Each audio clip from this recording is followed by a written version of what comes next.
奉天承运，皇帝诏曰：今常威将军顾江宁之子，监察御史顾千斩，治理时议有大功。夫人，您为了编撰这治疗时议的方子，都已经熬出白头发了，这才刚过完3世寿辰呢。不过好在大公子这次治疗时议有功，肯定加官进爵，您说不定也会被封为诰命，有享不完的福呢。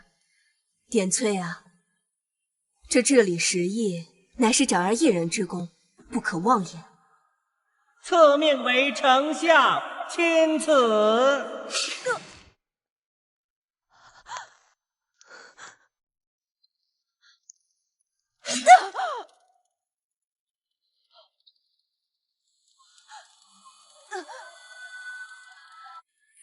公子，你这是做什么？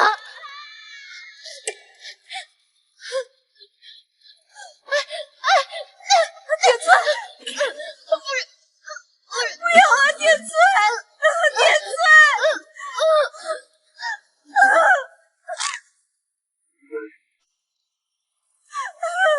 点翠，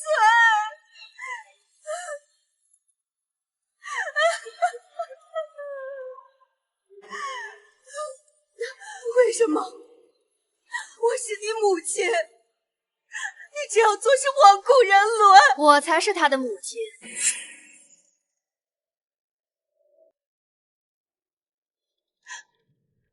你们不是表兄妹吗？魏小小本来就是青梅竹马，20年前就已许下这契，要不是因为你，我们早就在一起了。那你既与他郎情妾意，你当初又为何要娶我？因为你母家财力雄厚，父亲更是朝廷命官，于我的仕途而言，百利而无一害。更何况像你这么一个任劳任怨的下人，满天下也找不到第二。你知道我为何从不碰你？因为你身上染着商贾的铜臭味，让我觉得恶心至极。在我心中的夫人，从始至终都只有娇娇一人罢了。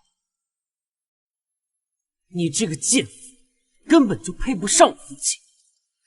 贱妇，顾千长，我养你教你20年，我助你平步青云，官拜丞相，你心里对我就没有一点母子之情吗？我跟你没有感情，只有恨。要不是因为你，我们一家3口早就团聚了。这20年来，我每时每刻无不想着有一天能够杀死你，来缓解我母亲心中的委屈。谢谢你啊，把我跟将军的儿子照顾得这么好，也不枉费我隐忍了你20年。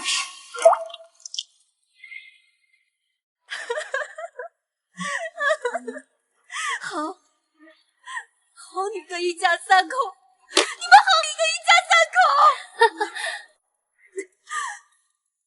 无耻！顾江宁，我加入你顾府20年，我兢兢业业，我守活寡，我替你教养顾千产这么多年，助他成才，你就是这么对我的，我没有对不起你，为什么要这么对我？你为什么？我要与你和离。如今你这般言行无状、疯疯癫癫的，确实是不配做我将军府的夫人。即日起，出将军府，我会以正妻之礼迎娶娇娇进府。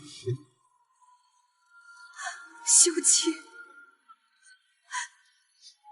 顾江宁，你怎么敢休妻？你怎么配休妻？你20年前跟我父母是怎么说的？你跪在我父母面前怎么说的？你父母勾结叛军，意图谋反，方才已被我斩于马下。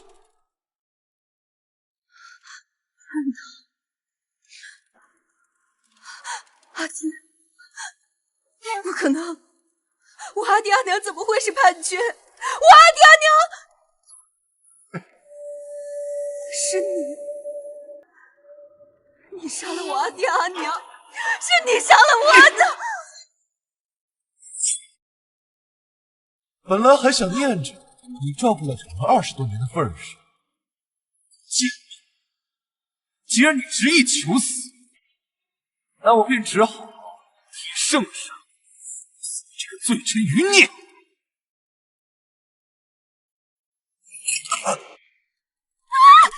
爹！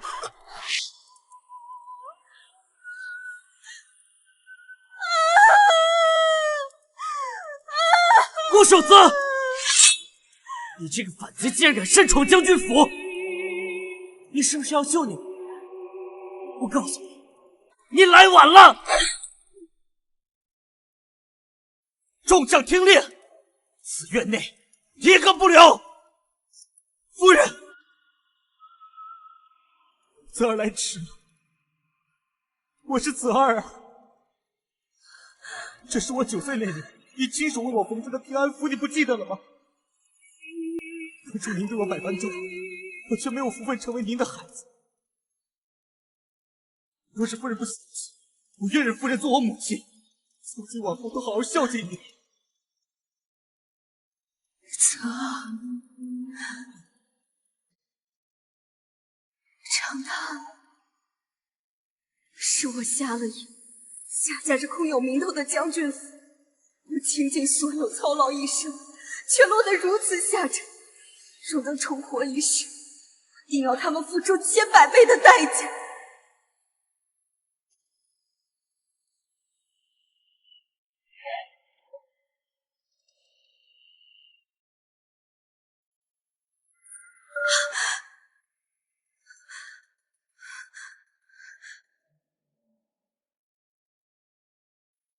我没死。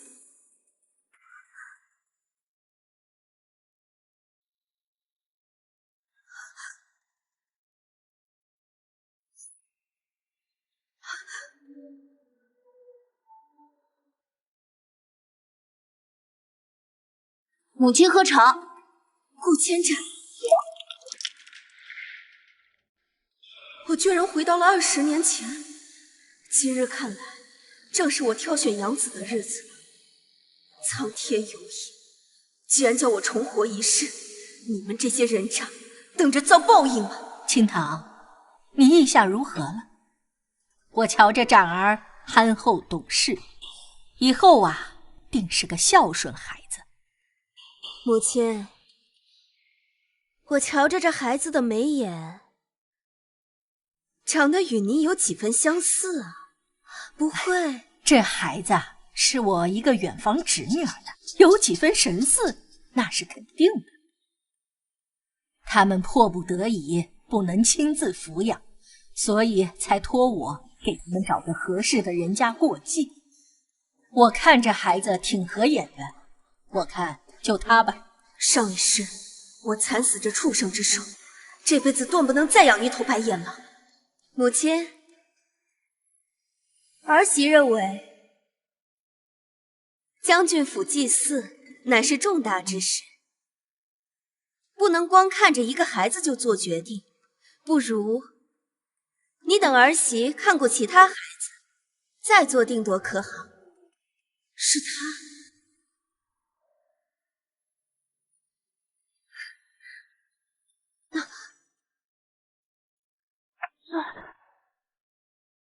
冲撞夫人了，王夫人海涵。是你？你受伤了，给我看看。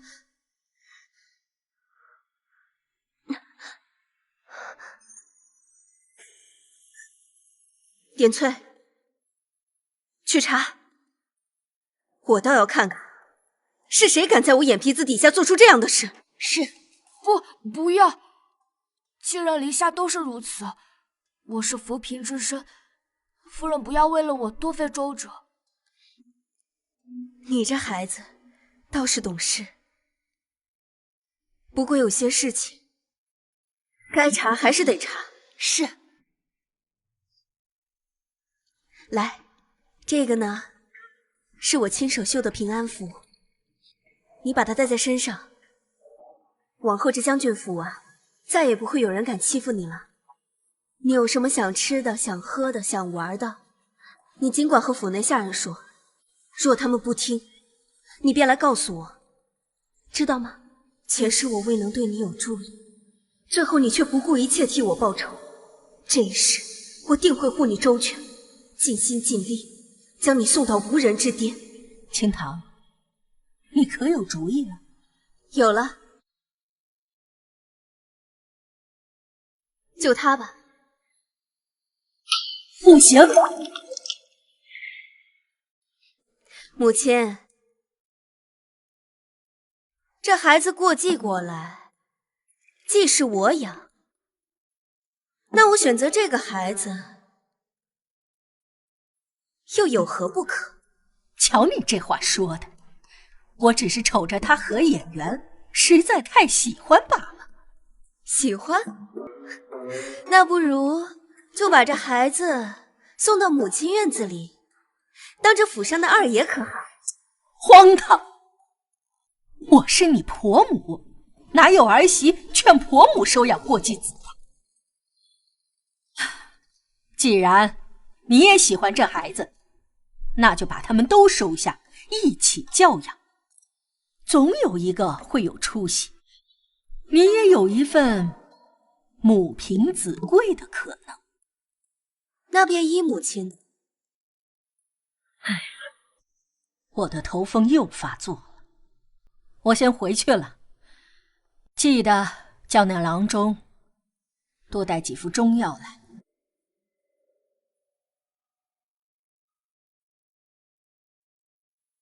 恭送母亲。二位小公子，去收拾东西，准备搬来晚香院吧。母亲在上，受儿子一拜。起来吧。谢母亲。儿子拜见母亲。点翠，把戒尺拿过来。是。把手伸出来。母亲这是要干什么？你既入了我的院子，就要守我院子里的规矩。这第一下打你嚣张跋扈，不知兄友弟恭。这第二下打你目无尊长，不知礼数。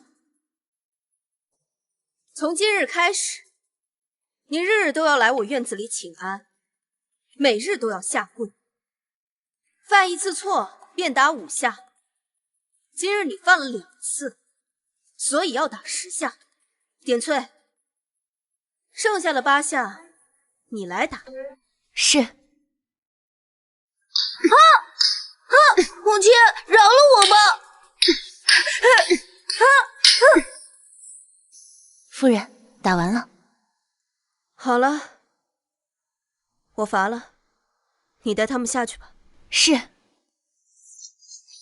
天都怪你，要不是你在母亲面前装模作样，我根本不会挨打。人有理则安，无理则威。你无理在先，挨打受罚都怨不得旁人。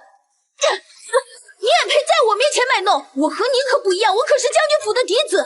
今天谁敢跟我抢，我就要他死！奴婢就听见展哥说自己是什么将军府嫡子，还说什么谁要抢他的位置，他就让谁死呢。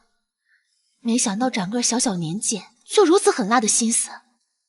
是啊，我怎么没发现？还被他们一起蒙骗了20多年。顾江宁、顾千斩、穆皎皎，我一定会让他们付出应有的代价。什么20年啊？啊，夫人，您今日为什么没有给老夫人配药呢？药能医病，不能医心。记住，凭谁问，都说这是在街上季大夫那儿开的方子。是。你现在就把账房先生找过来，我要查账。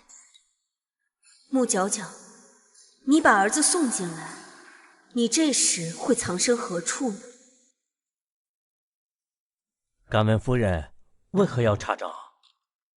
将军征战在外，夫人身为将军府的主母，本就有掌家之责。你一个下人，也敢询问主子的意思？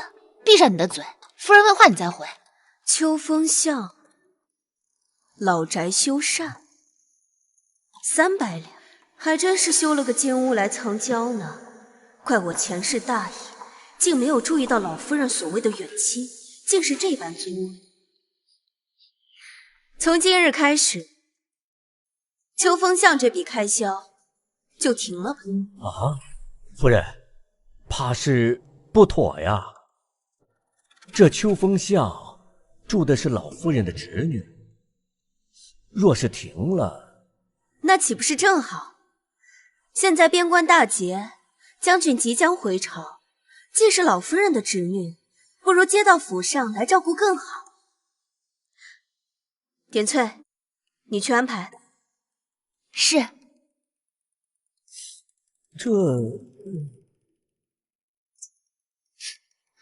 陈管事，这府里的当家主母是谁？你应当很清楚，什么话该说，什么话不该说，你心里应当是有数的。是，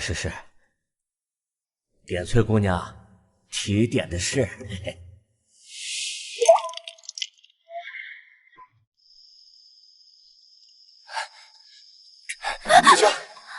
娇娇，顾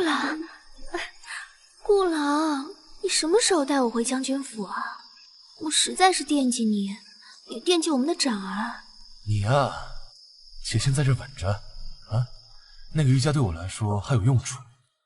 等咱们将军府成为一人之下、万人之上那天，我一定风风光光的把你接回去。到时候你呀就是我唯一的将军夫人。那还远着呢，将军莫不是在哄我吧？我可是清白人家的姑娘，断不会为人外事。哄你干嘛呀？我刚班师回朝，家都没回就来你这儿了，我的心你还不知道吗？等本将军什么时候找个机会把你接回去。将军。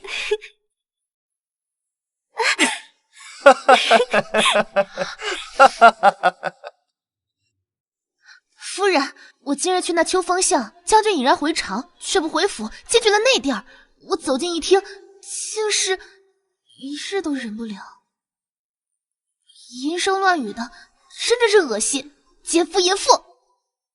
夫人，我这就去一把火烧了他们的狗窝。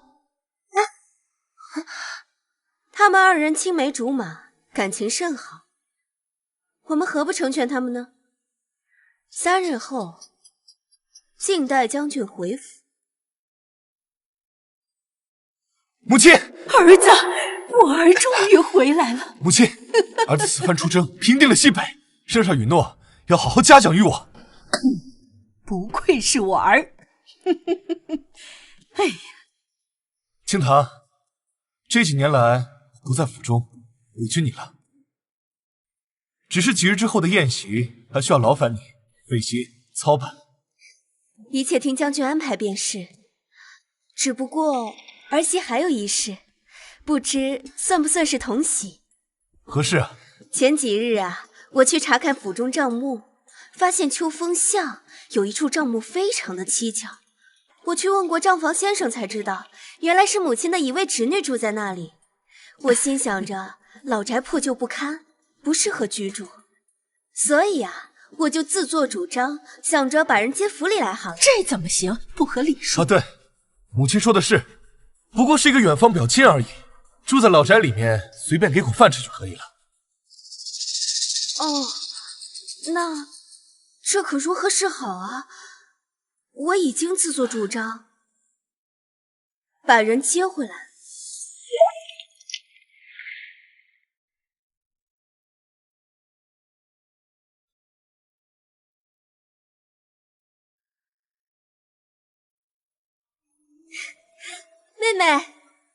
妹妹来了就好，你可算来了。妹妹，你为何戴着面纱呀？我最近长了些疹子，怕吓到表哥和姑母。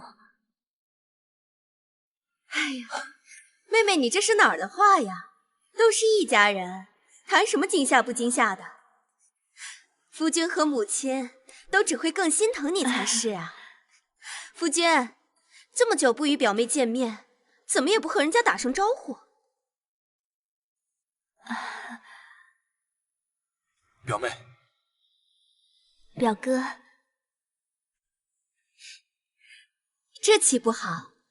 那夫君和母亲就好好的呀，和你的表妹叙叙旧。点翠，你和我去厨房看看给母亲新炖的燕窝好了没有？是。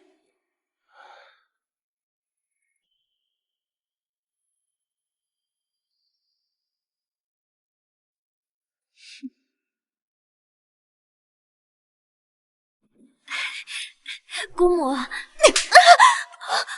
母亲，姑母，您为何要打我？你怎能如此沉不住气？若是你和我儿的关系被发现了，我儿的仕途就全毁了。到时候别说是你，就连我亲嫡孙，还有这将军府满门，都要被你牵连。今日一事，许是于清堂有所察觉，所以才会针对角角来试探我们。看来我们得尽早做打算。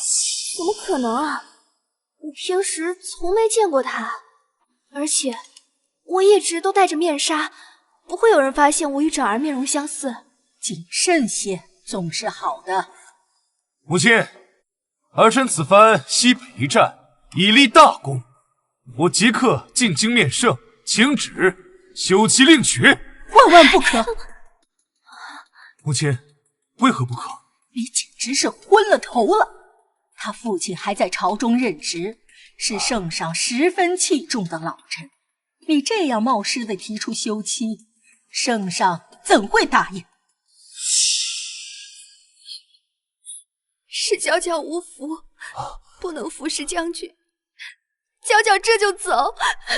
不许走，有我在，这个将军府就是你的家。我知道你们二人青梅竹马，感情甚好，可我们将军府若不是于清堂的嫁妆支撑着，早就剩下一个空壳了。休妻行不通，不过若是于清堂出了什么意外，那他的那些嫁妆理所应当的归我们将军府。将军，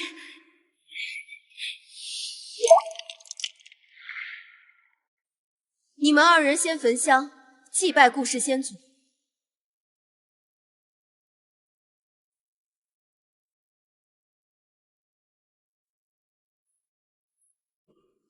跪。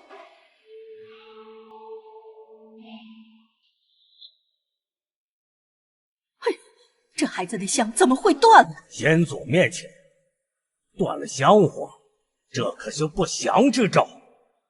如此来说，先祖是不满意这孩子。母亲，这个如何是好啊？既然如此，那便叫展儿一个人上宗殿。母亲不可，母亲，你既已同意让子儿过继给我，怎可突然反悔？你先是以将军出征，以防顾氏无后为由，强迫我过继这两个孩子。现在我刚与这两位孩子相处些感情来，你却让我突然舍弃其中一个。儿媳，你如果再这样一意孤行下去，那便在今日让儿媳与将军和离吧。什么？和离？绝对不行！清堂，你也看见了，是顾家的先祖不满意这个孩子呀。那顾氏先祖既看不上这个孩子，不如两个孩子都不要过继了。反正将军已经回来了，相信过不久啊，我就可以和将军有属于我们自己的孩子。哎，不可！为何不可？母亲，将军也是。我嫁进这顾府已有3年，可是这3年来，将军你并不肯碰我。如此说来，我想与将军有自己的孩子，也是痴心妄想。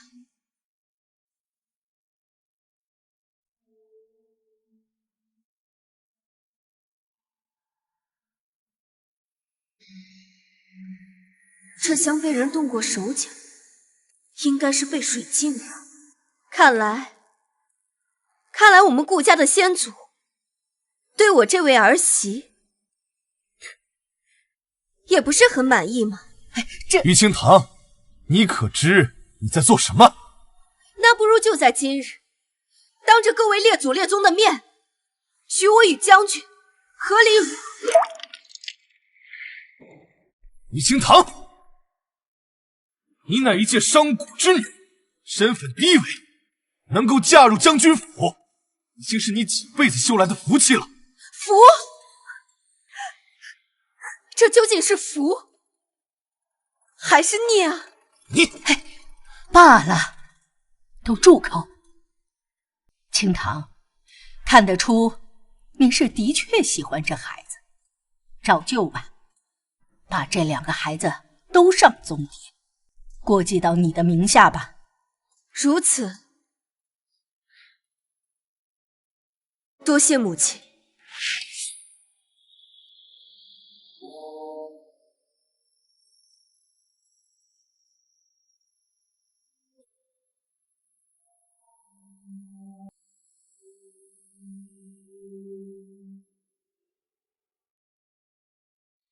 谢母亲今日替儿子解围。你我母子2人有缘，你放心，我一定会好好照顾你的。母亲放心，泽儿出身低微，能有个家已属实难得。泽儿今后必定谨记嫡庶尊卑，不会生出半分逾矩之心，事事以母亲和兄长为主。你记住，人的尊卑贵贱从来不是靠嫡庶划分的，重要的是你要看得起你自己。你与顾千斩同为我的孩子，他并不比你高贵多少。从今往后，你不必事事谦让于他。他如果欺负你，你只管回击，懂吗？儿谨遵母亲教诲。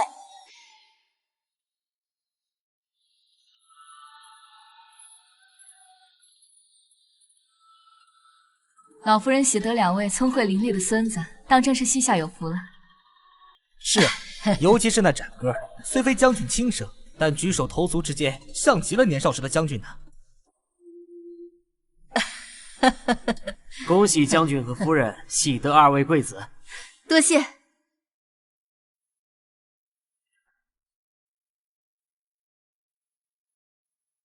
瞧，这不是表妹吗？我都没发现你来了。来，敬你一杯。姐姐，这大喜的日子，妹妹自然是来沾沾喜气的。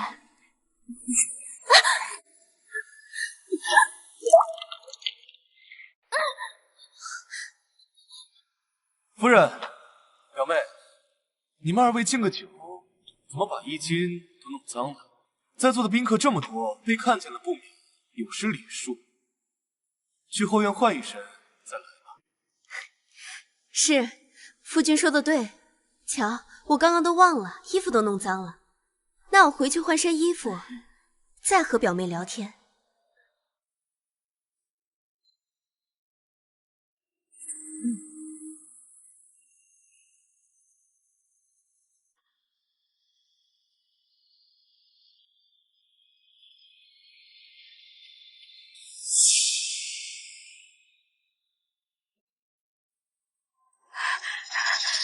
夫人，不好了！慌慌张张，成何体统？什么不好了？说清楚！奴婢方才路过满春院，撞见夫人人跟陌生男子私通，不知羞耻！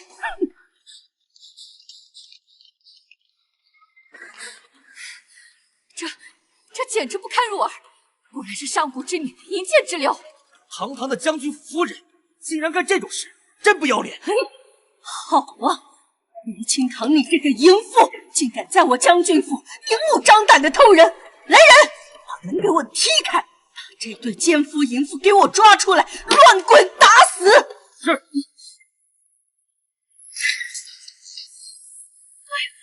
我认了。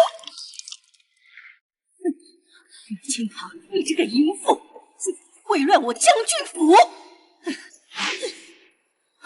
你怎么是你？贱人！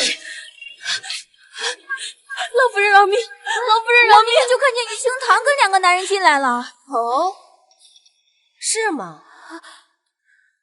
我刚刚见前厅无人，在想大家去了哪，结果都来了这儿。母亲，啊，这不是你屋里的婴儿吗？这……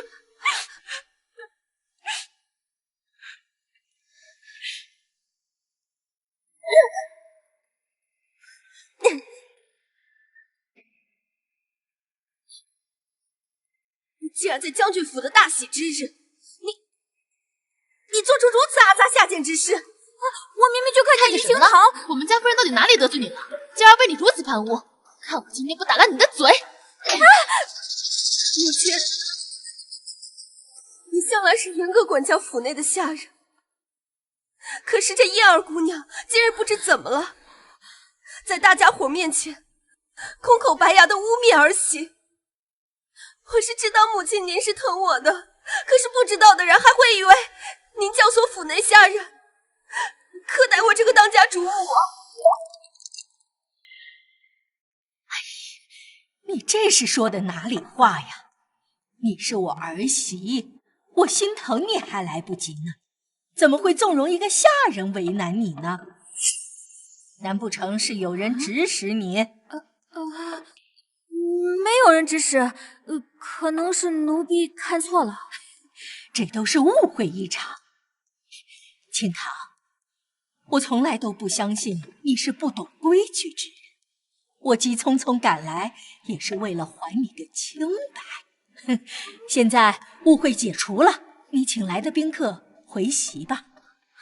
母亲，这婴儿和燕儿都是你府中的下人，况且今日如此多的宾客都在，儿媳受点委屈倒是没什么，只是此事若是传出去，恐怕犹如老爷官生啊！一个婢女，竟然在主子的院子里行如此秽乱之事，何该乱棍打死？将军夫人怎么说也是大家闺秀，顾老夫人不分青红皂白就骂得那么难听，结果行这种丑事的还是自己身边的人。对呀，这要不给个交代，如何收场？母亲，还请母亲为儿媳做主。做错了事就要罚，来人，把他拖出去，找个人牙子大发了。老夫人饶命！奴婢冤枉！老夫人饶命！饶命啊！还有你，张嘴50！奴婢知错了，奴婢知错了，奴婢知错了，奴婢知错了。今日之事是我欠考虑了，不过我也是为了将军府，是为了你们夫妻俩好。母亲，您说的是，只是今日府内如此重之事，怎么不见将军呢？还有表妹也不见了。哎呀，小姐，刚才2个狂徒跑出去了，表小姐不会有什么危险吧？那你快去找啊！慢着，母亲还有何事？宴席还没结束，你且去招呼客人，我派人去找将军便是。老夫人说的对，将军武艺高强，说不定碰巧碰到表小姐的话，定能保护她呢。也是。那既是如此，儿媳便告退了。还请诸位移步前厅，我已命厨房备好酒菜，我们前厅再叙。奴婢知错了，奴婢知错了，奴婢知错了，奴婢知错了。母亲，儿媳告退。奴婢知错了，奴婢知错了，奴婢知错了，奴婢知错了。行了，别打了。今日这事一定是不小心走漏了风声，让这个女人反将一军。下次别想有这么好的运气。真吓死奴婢了！幸好有二公子提前通风报信，不然你爹要被人所害了。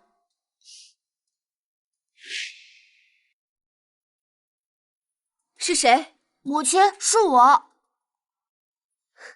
点翠。你怎么来了？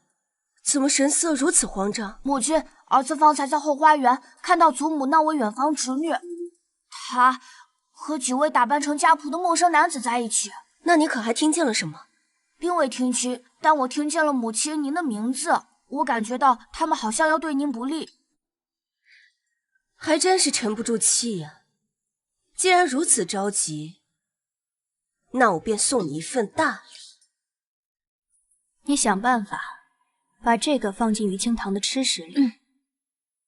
你再去找个机会去前厅给老夫人报信即可。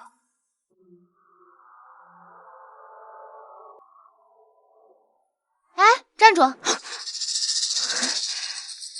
点翠姑娘，夫人想喝莲子羹，我有急事要出道门，劳烦你去厨房取一碗来。啊，好。哼。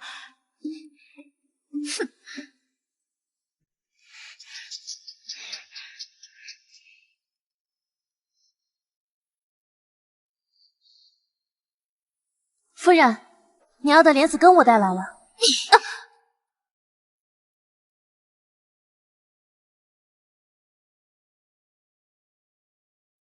给他换上一套我的衣服。是。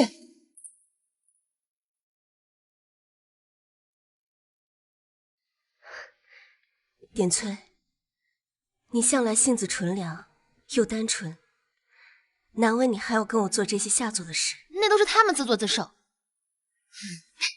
但不瞒您说，夫人，这段时间我总觉得你好像变了一个人。人总是会变。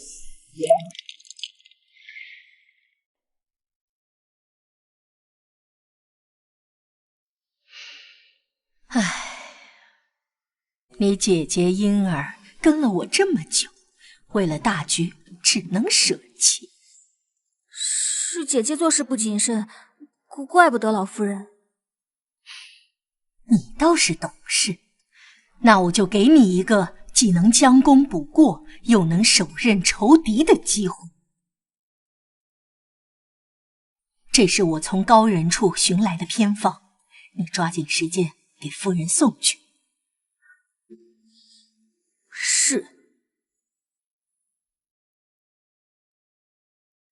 昨日的事，奴婢知错了。老夫人教育过奴婢，让奴婢日日为您煎药，弥补过错。我们家夫人身体好着呢，用不着吃药。这是什么药？回夫人的话，这是老夫人托人寻的民间土方子，说连喝7749天再同房方能怀胎。那太好了，燕儿姑娘替我谢过老夫人，我正需要这个。啊，老夫人特意嘱咐让我盯着您喝完。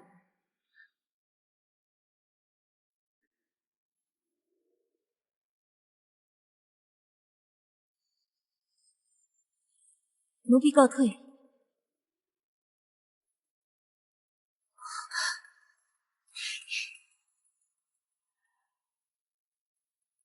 夫人，这药有问题。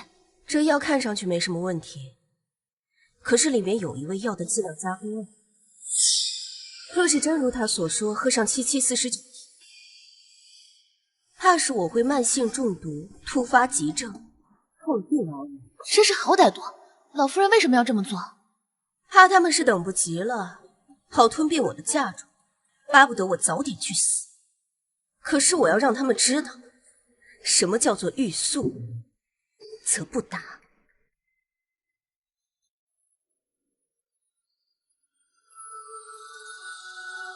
嬛嬛，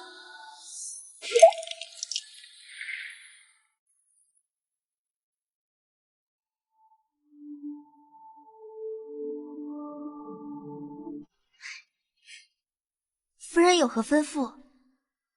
从今日起，你就去老夫人院里伺候。奴婢做错了什么事情？夫人为何要平白无故赶奴婢走啊？因为你上一世，我一直以为我的敌人是这个叫嬛嬛的丫鬟。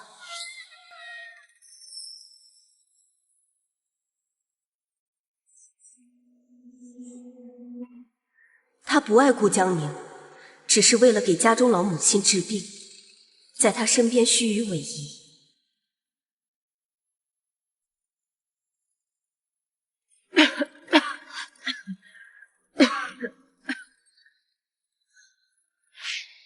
因为你生得漂亮，算起时间，他祖母这时应该刚病倒。他是个好苗子，胆大心细，若是好好教导一番，定能为我所用。想必是夫人怕将军看上奴婢，不肯将奴婢留在这将军府。你，我长相娇艳，是个男人都喜欢，不过不是每个人都想飞上枝头当凤凰。我对将军无意，不会勾引将军，还请夫人放心。不，我啊，就是要你勾引将军。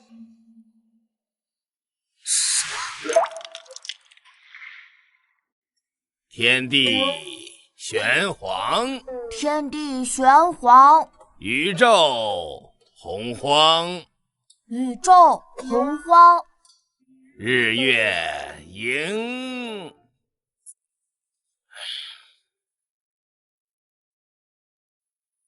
哎呀，别碰我！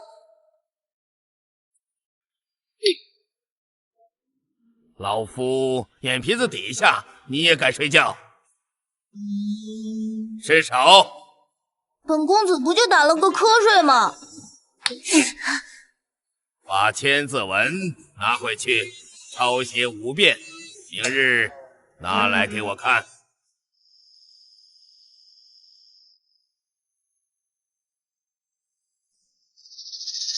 就算再重来1万次，你也是烂泥扶不上墙。前一世我对你严加管教，助你成才，你却变成了刺向我的尖刀。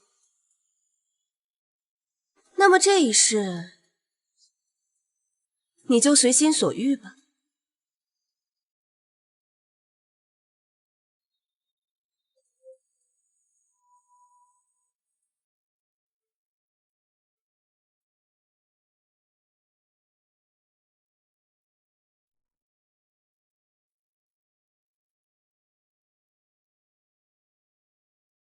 夫子并没有罚你，为何不早些休息呢？母亲，儿子想着熟能生巧，便把今日所学试着默写了几遍。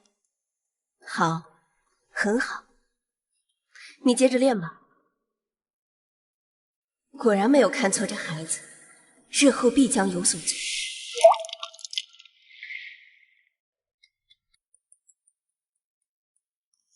站住！昨日让你抄写的千字文呢？拿来与我。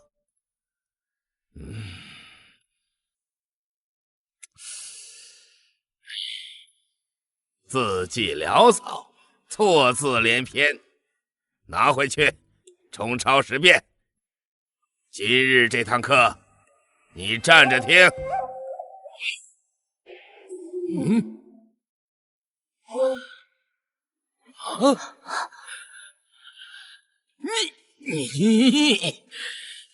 你这是大逆不道啊！我明明挑出来了，怎么会在这里？伸手！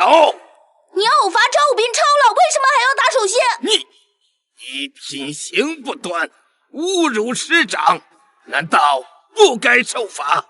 哎，也罢，你若不愿受罚，那便出去吧。为师我容不得你。这是我家，要出去也是你出去，你不配赶我走。你祖母，你可要替展儿做主，展儿好受委屈。父子他无愿打我，展儿的手都肿了。什么？快让祖母瞧瞧你的手信。小小年纪怎能满口胡说？老夫都还没有动手，何来打肿一说呀？这么说，你还是准备打我展儿了？祖母，我害怕。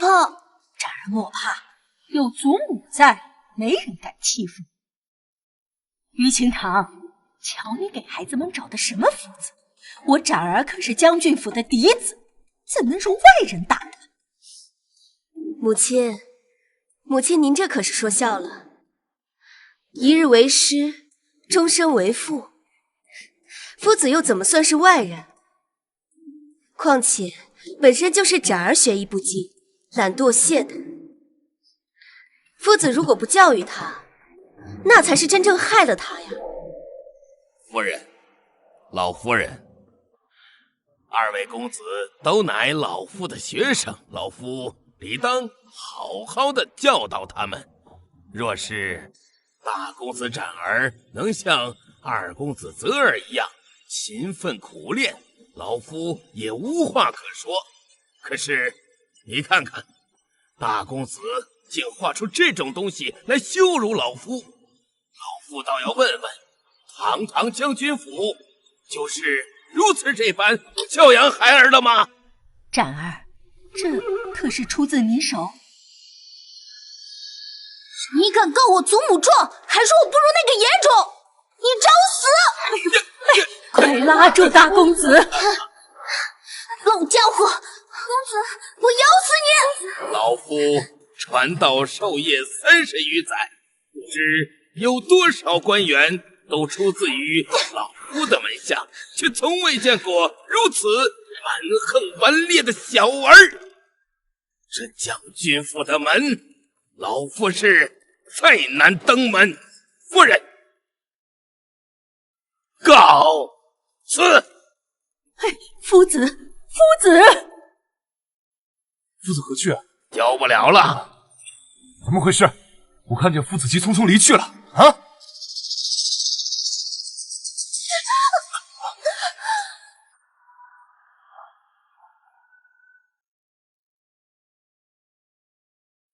将军，奴婢冲撞了你，请将军责罚。男人天生喜欢当狩猎人，喜欢征服和刺激。穆角角，很快你会明白，你引以为傲的青梅竹马之情，在嬛嬛如此尤物面前，根本不堪一击。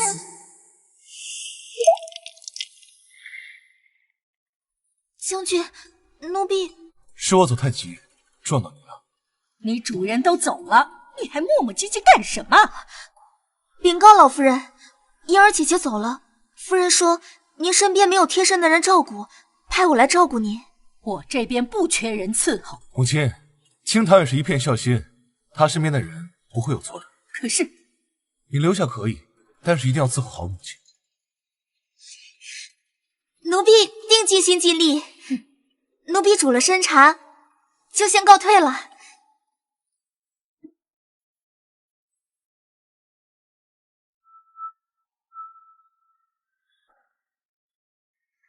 父亲，是夫子先侮辱我，说我不如顾守则那个野种，我才一时激动出手教训了他。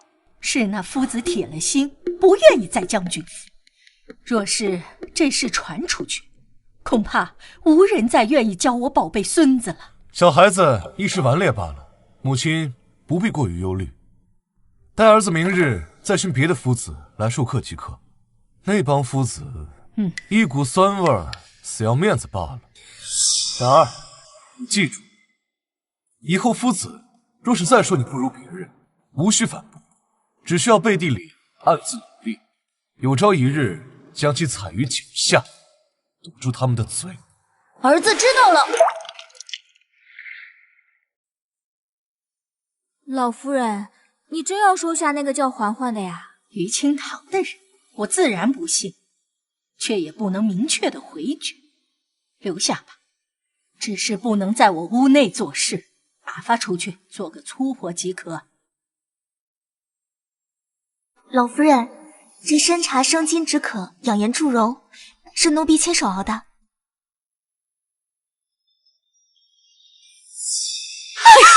哎呀，你这粗手笨脚的，还想来老夫人房里伺候？从今儿起，去洒扫院落，做些粗活便是。是，还不赶快收拾？好。别有手绢，丢手！别想偷懒耍滑。哎呀，燕儿，我头疼的厉害，扶我回房歇息。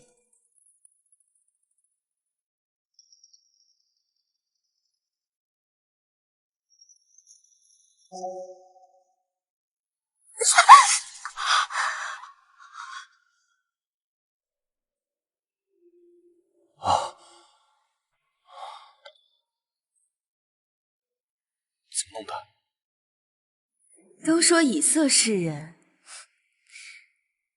色衰而爱弛。顾江宁身边从来不缺美女，缺的是让他欲罢不能、捉摸不透的猎物。奴婢知道，男人都喜欢野的。顾老夫人一定会想法子除掉你，我们就可以借由他的手，让那个男人更怜惜你。今晚戌时，将军会去老夫人院里请安。奴婢知道。不过有一点你要记住，千万不要对将军动真心。将军，奴婢从来看重的都只是黄金。将军少来，奴婢要干活呢。你这手如此娇嫩，本将军怎么会忍心让你干这种粗活？将军少来，奴婢干完活还有赏花呢。赏花？这府中多草木，何来的花？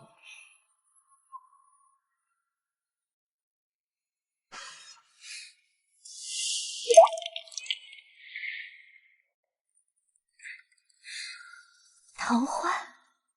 有花堪折直须折，本将军今日便要摘了你这朵桃花。哈哈哈哈哈哈！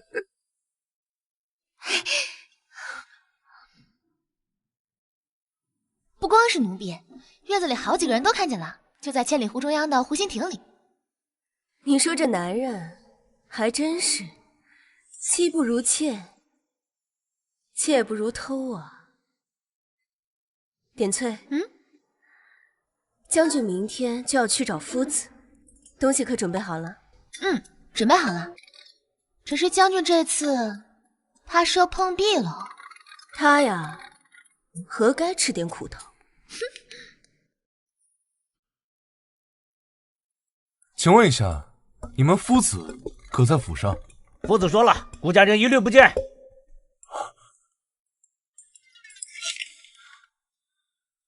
哼！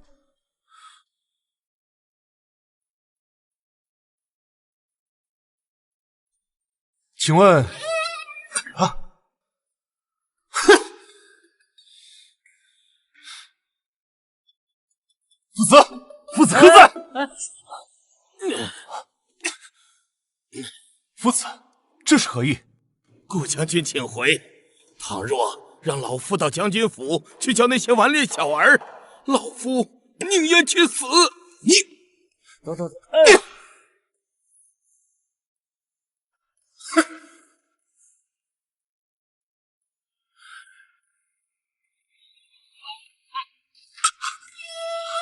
你，这帮老东西简直欺人太甚！将军，您都在外面跑了一上午了，喝杯茶歇歇吧。那三位夫子，你可都见过？见过又怎么样？我堂堂三品大将军，连吃了3次闭门羹。哼！偌大一个都城，竟无一人，便也来我将军府教书。将军府是什么豺狼虎豹窝不成？的确是欺人太甚。我纵然知道那些文人想来轻视我们武官世家，却不知道这般地步。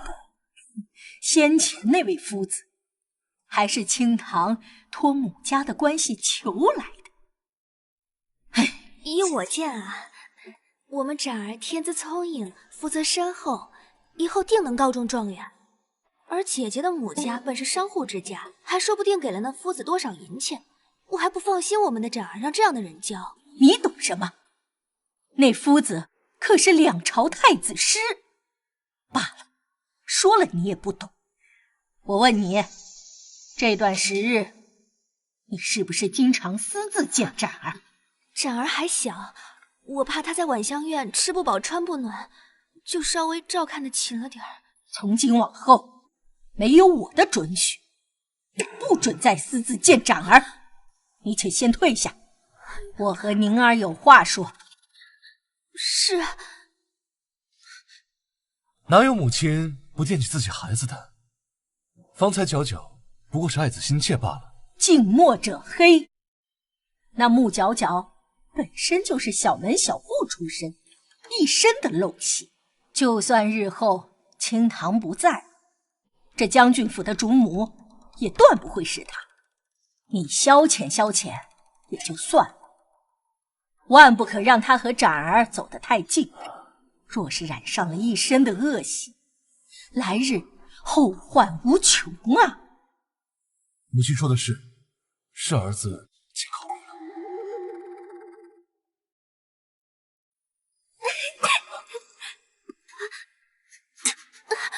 大庭广众的，你干什么？我看表哥四下环顾，我以为是在找妾身。不是跟你说过很多次了，这里是府内，不是老宅，要时刻谨记自己的身份。还有，别老去晚香院那边看展儿，免得落人口舌。表哥提醒的是，表妹啊，就应该待在那见不得人的地方。是表妹逾越了。你要这么想，我也没办法。本将军累了，你回去吧。表哥，表哥！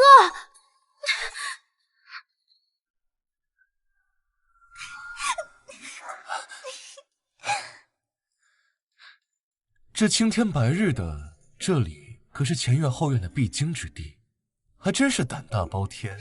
将军那晚不是说最喜欢与我这般胡闹吗？还说我娇俏可爱，不似那些俗物。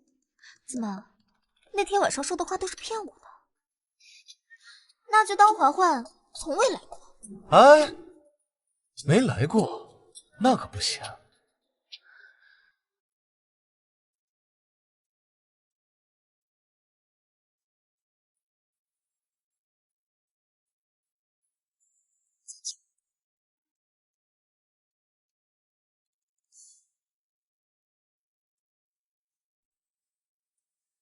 母亲，你怎么这么晚才来？母亲有话跟你说。清堂日夜操劳疲倦，起得晚些而已，你休要怪他。清堂，我记得你精通诗书，又是两个孩子的母亲，不如这孩子们的功课就由你亲自传授，如何？母亲说笑了。儿媳啊，只读过些女则和女诫，想来这些展儿和泽儿定是用不上的。况且我目前的头等大事呢，是要赶紧与各王公贵族走动，毕竟将军的仕途才是我们府中的头等大事，不是？对，这才是重中之重，你务必给我办好了。至于找夫子的事情，你不用操心，本将军自会去请。是，夫君啊，乃是堂堂三品大将军，想来找夫子一事，耐心一点，定是能找到的。不然晚些，孩子们上不了学，便只能去乡野叔叔上课了。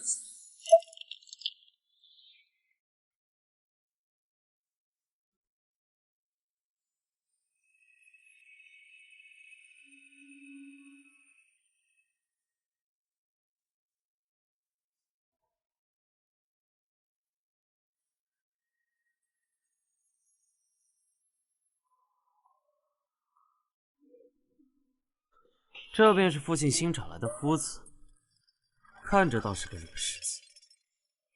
夫子，学生有一处疑惑。夫子，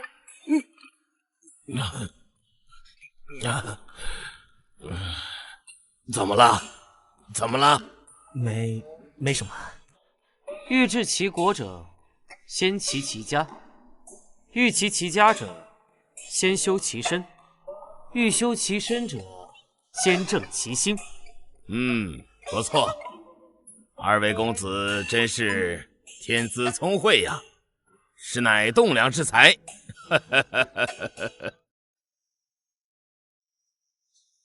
母亲，书上说，所谓诚其意者，勿自欺也。儿子不太明白。不被人欺是聪明，不欺人是心存忠厚，不自欺欺人则是大丈夫。我这样说，你可明白？多谢母亲解惑。母亲，泽儿认为父亲新请来的这位夫子学问不如母亲。今日我在书房外听到了新夫子的讲学，他的学问与之前的夫子相比，确实不太行。你今后在课堂上如果有什么问题夫子不能解的，你下课之后尽管来问母亲，我都会为你解答。对了，这个是我亲手绣的平安符，便送给你做开蒙礼了。谢谢母亲，儿子定不会辜负母亲一片苦心。把为师昨日让你们写的文章拿上来吧。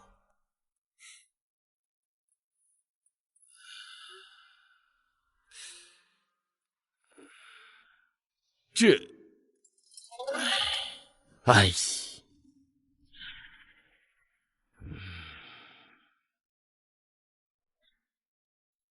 不错，属实不错。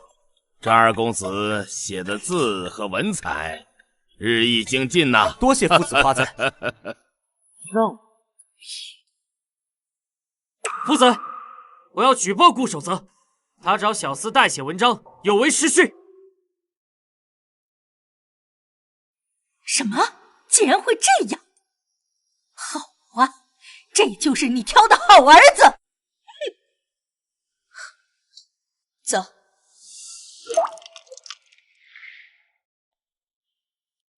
你父亲费尽心思求来夫子教你，你竟不学好，还敢找小厮代写文章。燕儿，把戒尺拿与我，今日我要好好教训。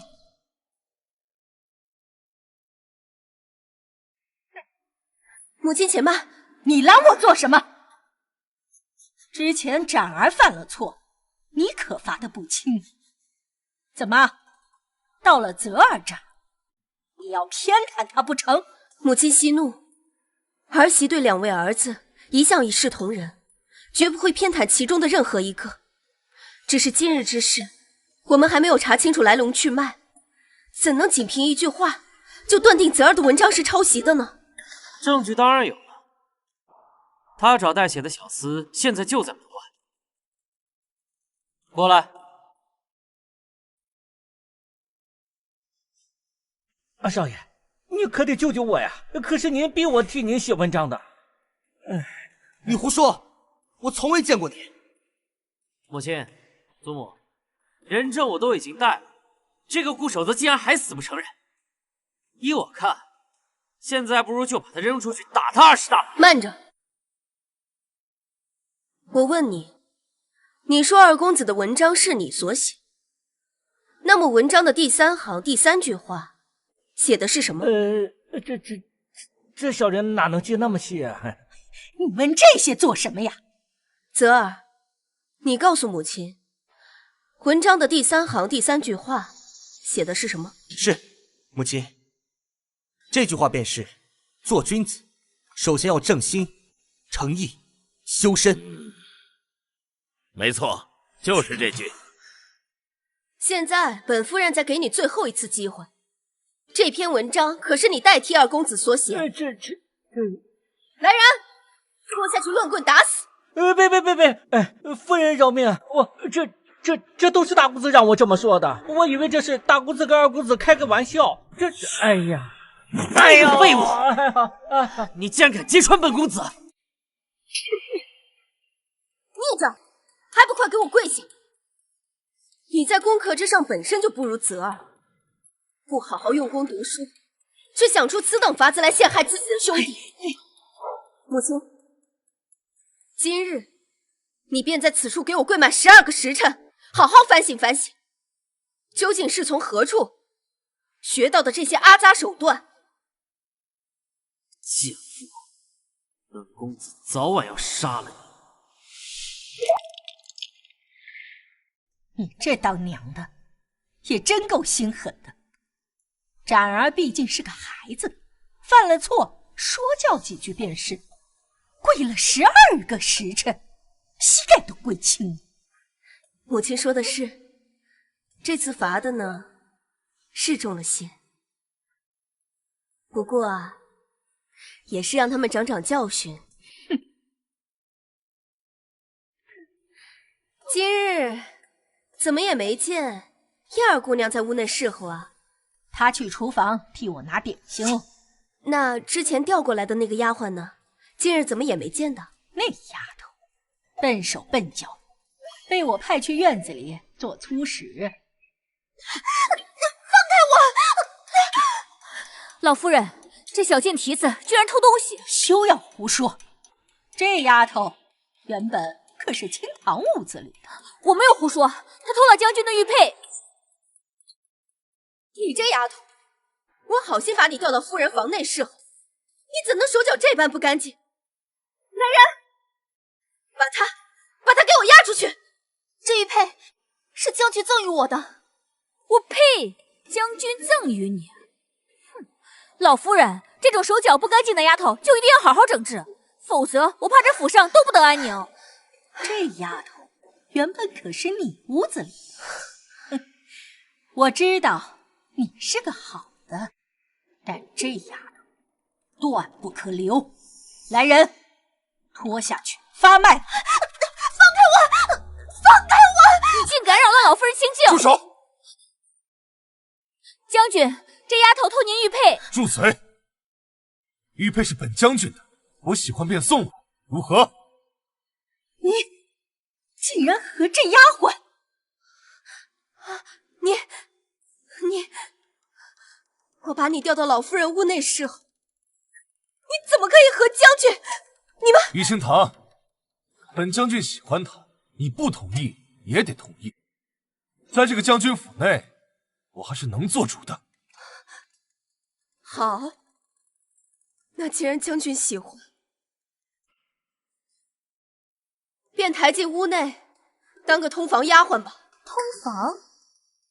好啊，那我这肚子里面的孩子出生就是个笑话。你怀孕了！你怀孕了！表哥，你怎么可以跟一个粗使丫鬟珠台暗结私相授受？我不相信，肯定是这个贱人，肯定是他勾引你！什么疯啊！本将军喜欢谁，需要跟你商量吗？别忘了自己的身份。嬛嬛，你说的是真的吗？是真的。太好了，恭喜母亲。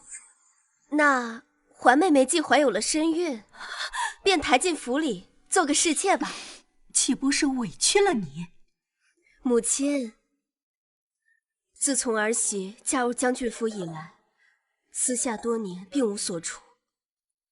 外界都在传言，说将军是身体有问题，才在府外过继了2个孩子。可是现在好了，现在嬛妹妹有了身孕，那便是证明将军身体并没有问题，自然打破了外界的传言。那便按你说的办。将军，那既然这样，不如我们择个良辰吉日，就迎嬛妹妹入府，如何？好，有你们在身边，真是本将军的福气。哎呀，表妹，将军迎亲乃是府内的喜事，你怎的哭丧个脸？这要是招惹了晦气，对孩子有伤害，可怎么好啊？嬛妹妹，带你去挑套院子。走，花妹妹，你觉得哪处院子比较好啊？姑母，那个狐狸精就是一个下贱的丫鬟，你让她先我入府，那以后还不是任她骑在我头上？你发什么疯？一个贱妾而已，以后将军府还会有3妻4妾，每一个你都要出来闹一下吗？有这个功夫，你不如好好想想，如何在赏花宴上为我儿的仕途做些什么，莫要让我儿早早的厌了你。燕儿，扶我回房休息。姑母，哎，你听说了吗？老夫人打算在赏花宴上为表小姐择为夫君嫁了。表小姐在府里住了这么久，也确实不太合礼数。不知道我还以为她对咱们将军有什么想法呢。将军已经有皇姑娘了，喜爱的紧，怕是没空理会表小姐。而且表小姐整日戴着面纱，古怪的很。我若是将军，我也不喜欢。顾江，我老实本分的等了你这么多年，没想到你不但不打算给我名分，还要抬一个下贱的丫鬟做妾，如今打算赶我走是吗？你做梦吧你！所有人都给我等着！哼，这将军府的夫人，穆娇将当地。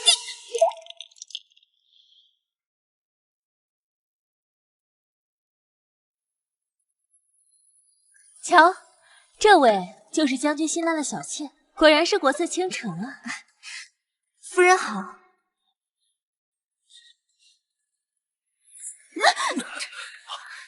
你瞎了吗？竟然敢撞我！你是哪个院里的下人？我呀是应邀参加这赏花宴、赏花观月。就你这穷酸样，还参加这赏花观月宴？我看你怕不是街上的穷乞丐，从狗洞里钻出来，在这里混吃混喝的吧？你是何人？竟敢对老夫如此放肆！我可是将军的表妹，不是你这个老东西能够随便惹得起的。我劝你早点给我滚出将军府，免得待会儿我表哥来了，把你给打出去。好，好，好，说得好啊，说得好！顾江宁有你这样的表妹，那真是他的福气。哼！哼！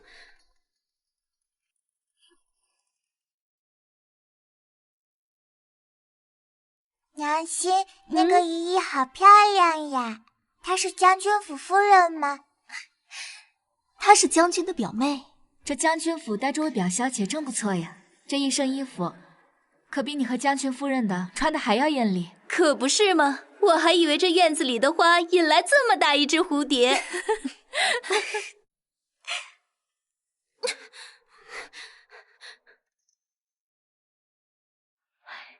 这兵部尚书李大人怎么还没来？老夫人好。清堂，你确定帖子下到府中了吗？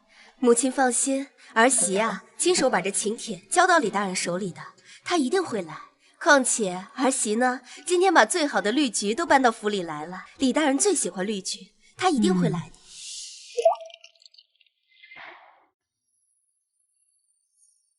夫人，您亲手给老夫人熬的佛跳墙就快到时辰了，厨房那边请您去看看火候。好啊，那母亲，儿媳先告退了。瞧瞧，顾老夫人，您真是有个好儿媳，上得厅堂，下得厨房。听说呀，将军回朝那日，连圣上都没来得及见一面，就快马加鞭赶回府了。有一个这么美貌又贤惠的夫人，我若是将军，我也得日日守着才是。他们夫妻二人，一人主内，一人主外，的确是伉俪情深。今天我就会让所有人都知道我的真实身份。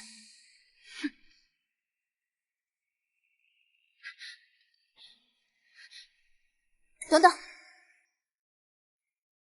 表妹有何事啊？你不是想知道我为何一直戴着这面纱吗？今日我便让你看清楚。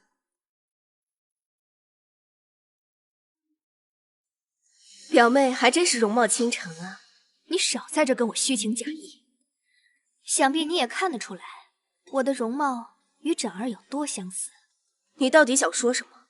我就是想告诉你，你悉心教养的展儿，其实是我和将军的孩子，而我呢，跟将军早就在一起了。将军真正爱的人啊，是我。表妹啊，将军真正爱的是谁，我并不关心。我只知道，这顾家的当家主母是我。我今后呢，也还会有许多的妹妹。你要知道，你不是将军的唯一。你不过就是命好才占了这将军夫人的位置。玉清堂，你入府至今，将军从未碰过你一下吧？像你这种人，也就只能过着守活寡、过继别人孩子的日子。你还真是可怜。我告诉你吧，我们展儿才是这将军府未来的主人。表妹，你为什么这么自信呢？你看，现如今嬛嬛肚子里也有了将军的孩子，你怎么就能断定母亲和将军就会选择你呢？你这个贱人，给我闭嘴！告诉你，将军爱的人只有我。今天我就要让你明白，在青梅竹马之情面前，你根本什么都比不过。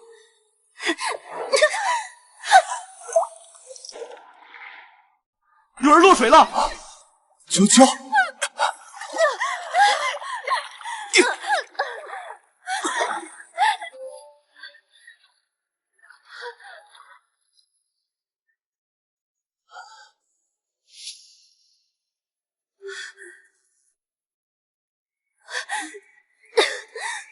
夫人，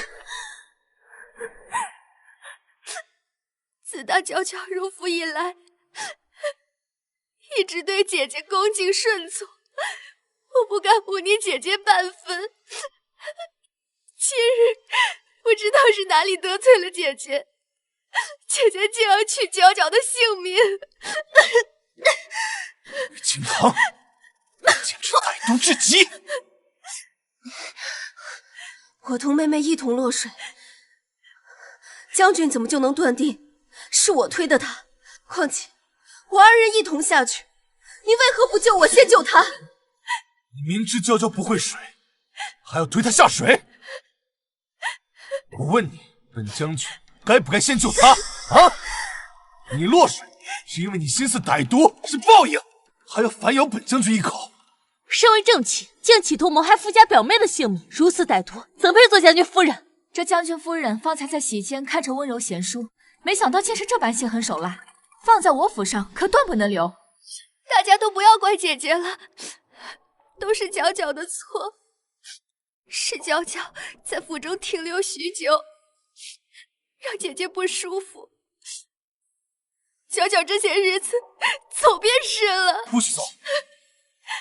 将军府便是你的家，有我在，绝对不会让这个疯妇再动一根毫毛。你还真是蛇蝎心肠，难怪我爹厌恶你。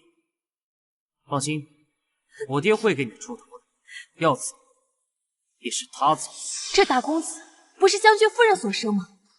怎么会向着表小姐说话？这大公子未免说话也太难听，倒像是平日里与表小姐多亲近似的。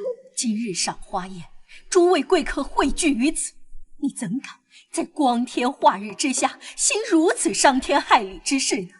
传出去，我将军府定会落个纵容作恶的名声。若是闹到公堂上，我怎么护着你呀？家事何须闹上公堂？不如家法惩戒一下。对，家法惩戒。好啊，你们三言两语就想给我定罪，可这事哪怕上了公堂，也要分清是非对错的，讲究事实理据的。可这事儿，我看今日是说不清了。好，我认罚。不过，在我认罚之前，我也得将这罪名坐实了才好，对吧？看到了吗？这才是我推的。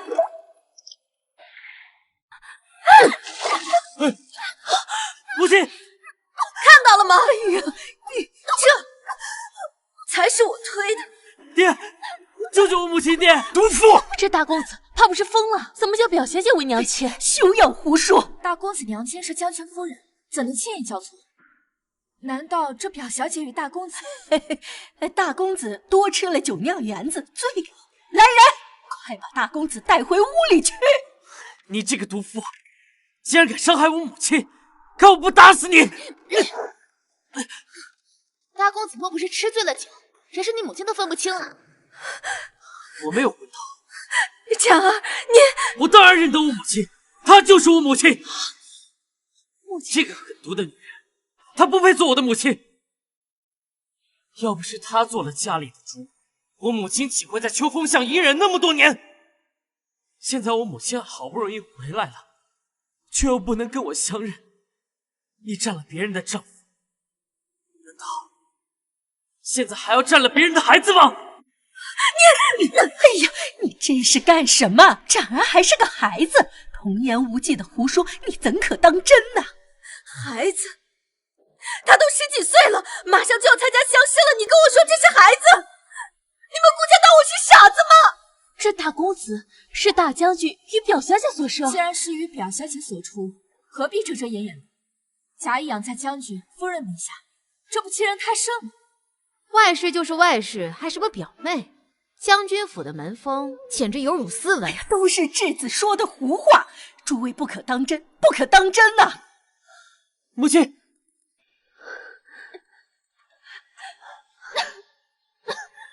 当真是母子情深啊！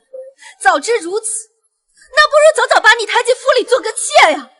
你又何必立什么表妹牌坊，自讨苦吃呢？青桃，今日定要休了你！于清堂，我今日定要休了你！哎呀，你反了天了！反了天了！到底是谁反了天了？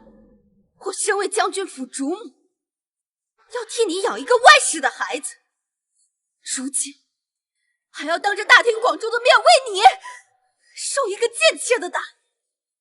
好啊，你将军府的日子既已过成这样，那不如以后让这个贱妾当着主母好了。你个毒妇！诸位宾客，今日将军府还有家事要处理，赏花宴就到这里结束了。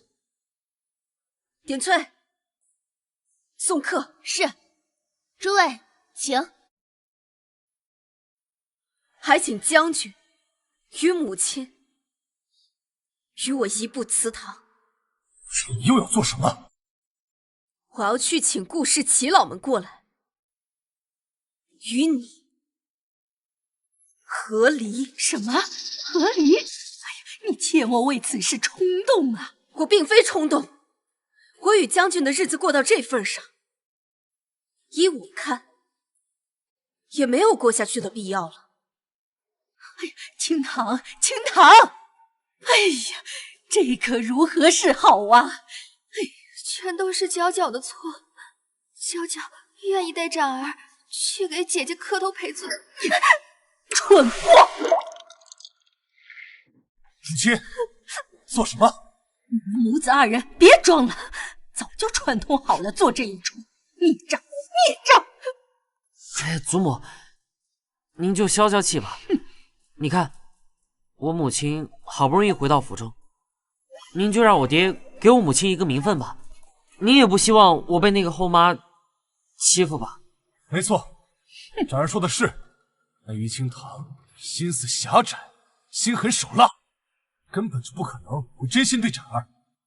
更何况我一点都不喜欢他。和离也好，好什么好？这府上里里外外、上上下下，全是于清堂的嫁妆购置的。一旦你俩和离，这将军府便被扒了一层皮。不过几个臭钱罢了，将军不要，还他便是了。还？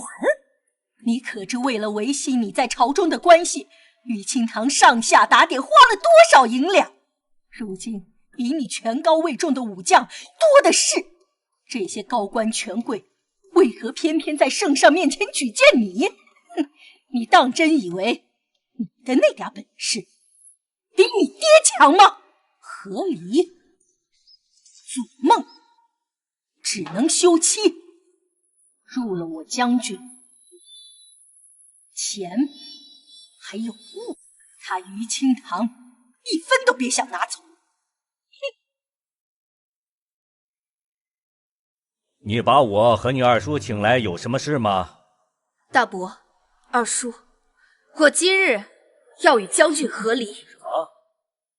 你与将军和离？婚姻岂是儿戏？夫妻之间有了小矛盾，再正常不过了，岂能说和离就和离？胡闹！小矛盾？将军他为了一个外室，当众对我这个正妻大打出手，你们管这叫小矛盾吗？皎皎是将军青梅竹马的表妹，两人自幼感情甚好，这是再正常不过的事。你怎能因为将军身边有其他的女人，就生出歹毒之心，推人入水，害人性命？将军，原来你要和离，是因为将军身边还有其他女人。擅妒乃妻出之罪，和离不成，我看将军不如休妻。我并非是容不下将军身边有其他女子，只不过通房也好，小妾也罢，都应遵从祖上留下来的规矩。将军他虽与表妹有染，可是表妹她却不甘心只是进房做小妾，反而处处冒犯我这个当家主母。难道表妹她不是想一步登天，取代我的位置吗？姐姐误会了，只要能与将军在一起，乔乔哪怕一辈子无名无分，乔乔也心甘情愿。无名无分？这将军府的嫡子乃是你肚子里出来的，将军又怎么可能舍得让你无名无分？于清堂，你可是昏了头了。这嫡长子乃是正室所生，既然他无名无分，就算生了儿子，那也算是外世子。既然是外世子，为何还要过继到正室名下？于清堂，你与我儿成婚3年，身为正妻，却不曾为我顾家添得一儿半女，难不成只准叫他守着你那个不争气的肚子，断了我顾家的香火吗？母亲说的是，我乃堂堂3品大将军，膝下无子嗣，岂不被人指责？原来如此，这就明了了。身为正妻，擅妒无出，这7出之罪犯2出。既然如此，江宁，你还等什么？还不快快写休书？3年无出，那是因为将军他3年来并未与我同房。我若是腹中真有了孩子，那才是有了鬼吧？啊，从未圆房，他说的可是真的？这娶妻从未圆房，这成何体统？我忙于军事，哪想那么多呀？是没空想，还是根本不想啊，将军？还是想处处薄待发妻？我看将军您的一身力气，全都用在这老宅外室的榻上了吧？于清堂，你身为正妻，却留不住自己的丈夫，这便是你无德，怪不得旁人。话不能这么说，正妻就是正妻，作为丈夫要自觉一些，不然的话，难免会落下宠妾灭妻的名声。这不是李家家丁吗？贵客来访，有事远迎。敢问，可是你家李大人有什么交代？大人特命我来通报一声，今日赏花宴并非我家大人属约，而是到访时被你们府上一位身份尊贵的女眷当成乞丐赶了出去。将军府身份尊贵，我们大人高攀不起。日后将军府的帖子就不必下到我们府里了。什么？李大人来过了，被人赶走了？是谁这么大胆？这其中定有误会，误会。对，是误会。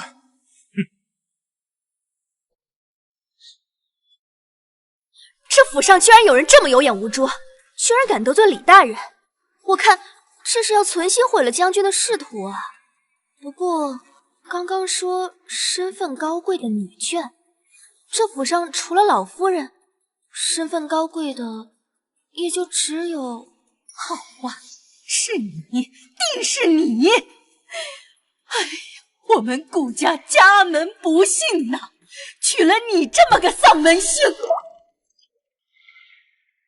这分明是置我们顾家于死地呀！江宁，你还不快快写休书给他？这样德行的女子，怎配做我顾家的主母啊？李大人，可是我亲自到府上去请的，我又怎么会认不出他，将他赶出去呢？哼，那是因为你早有预谋。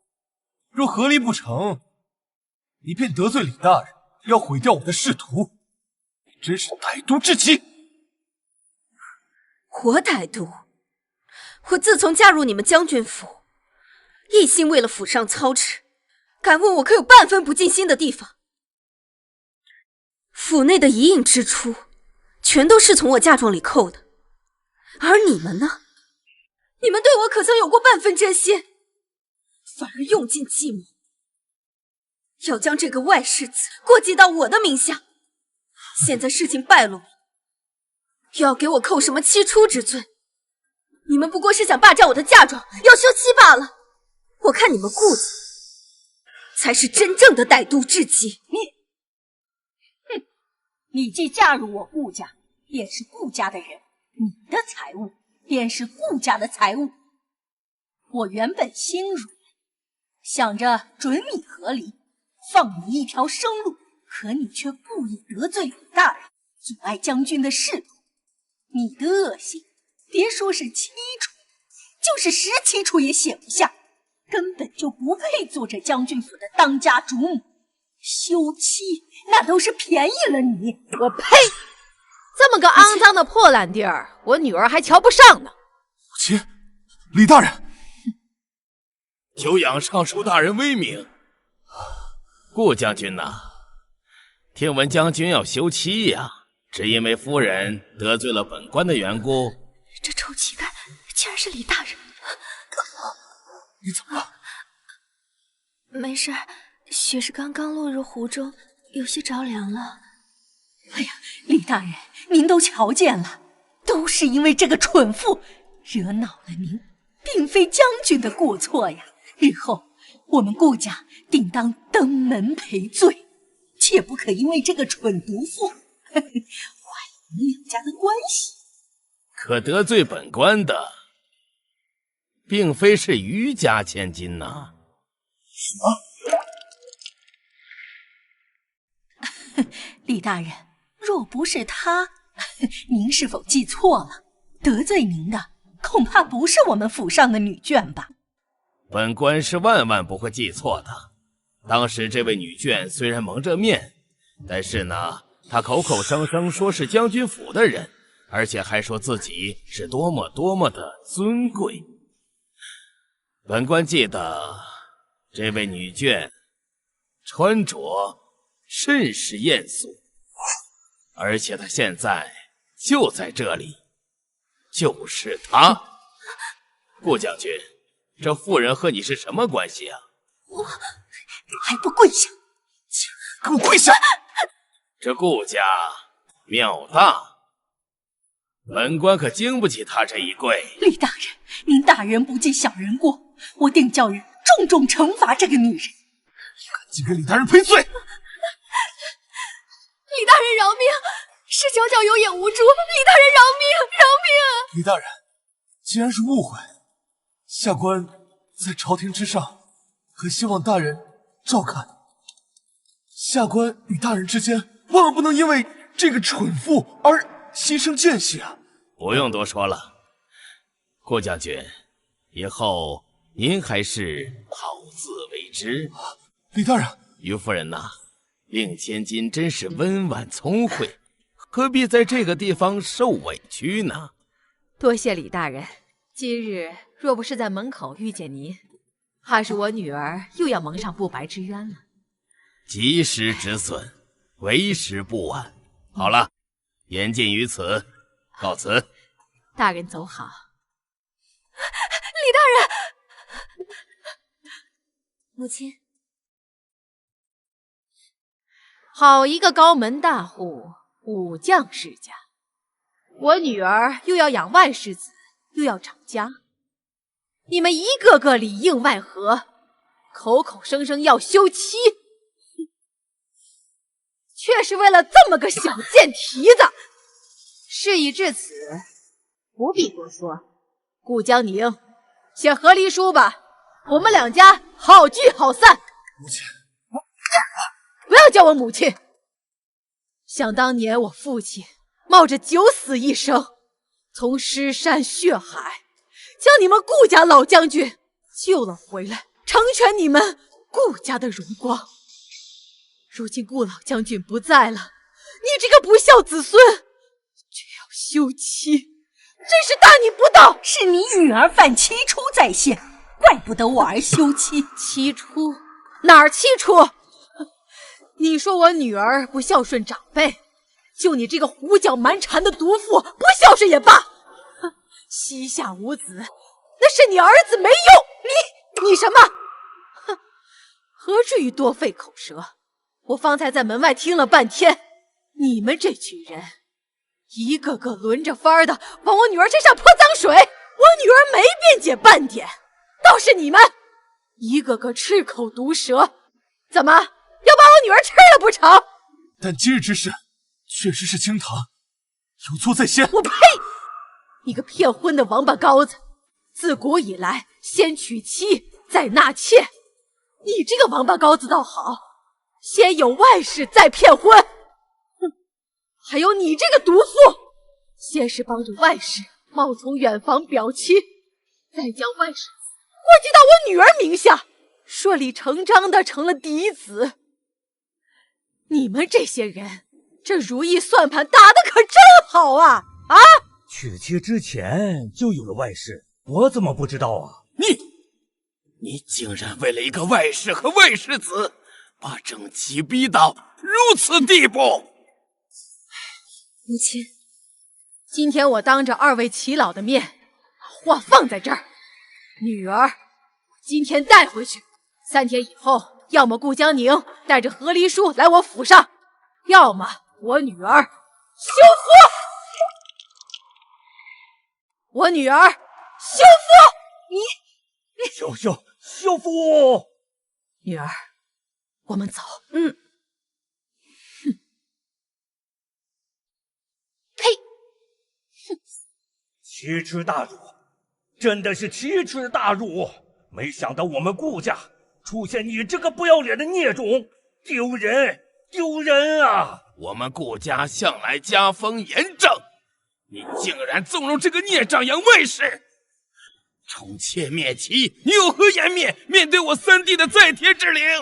罢了，以后还是不要再来往了好。大哥，走。他大伯二伯，哎呀，反了，真是反了！我堂堂将军府，竟被一个商户出身的泼妇闹翻了天，可悲呀！母亲莫气，那于清堂对我是一片知情。此番大闹不过是做做样子，为了吸引我的注意罢了。不出3日，他定会带着金银店铺重新回来，跪求我不要休了他。可李大人那边如何是好啊？得罪李大人又如何？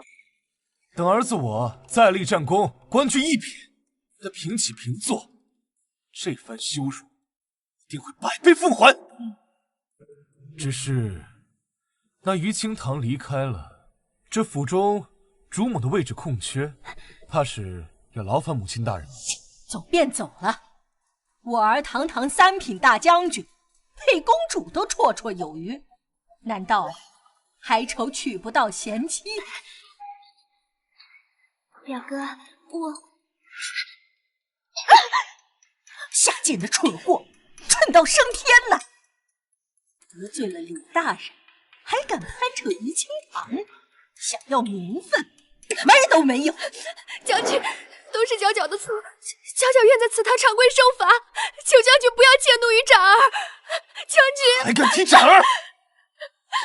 从今天起，不准再提自己是长儿的生母。要跪，滚到外边跪去，别脏了我顾家老祖宗的屋子！于清堂，你这个贱人，总有一天我要吃你的肉，扒你的皮，喝你的血！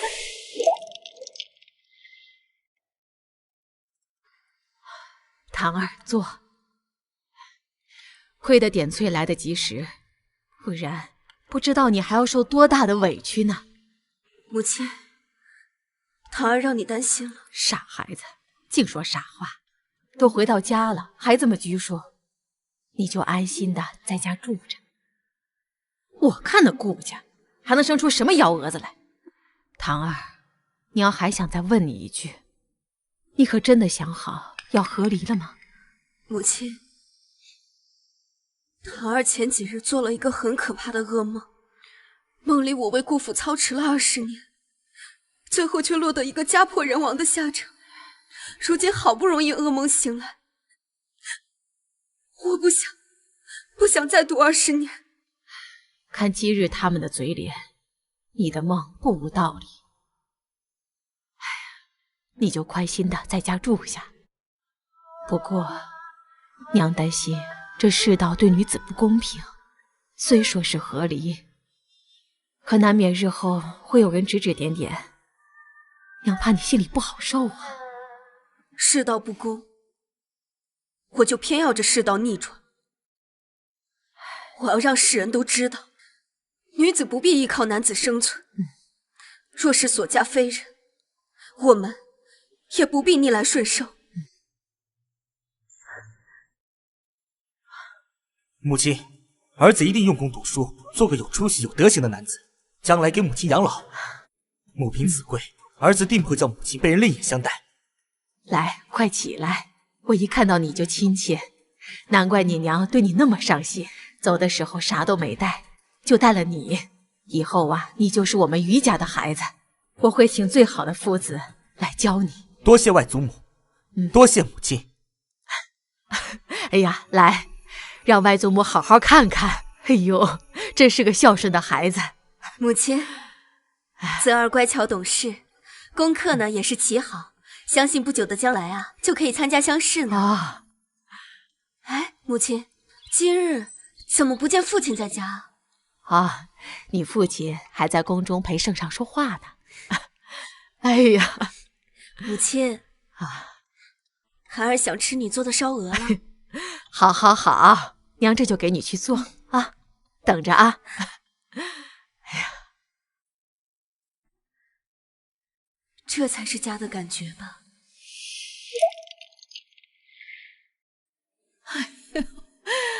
哎呦，疼死我了！快把我的药拿来呀！快！老夫人，最后一副药已经用完了。用完了？快，再去找于清堂那小蹄子送下来呀！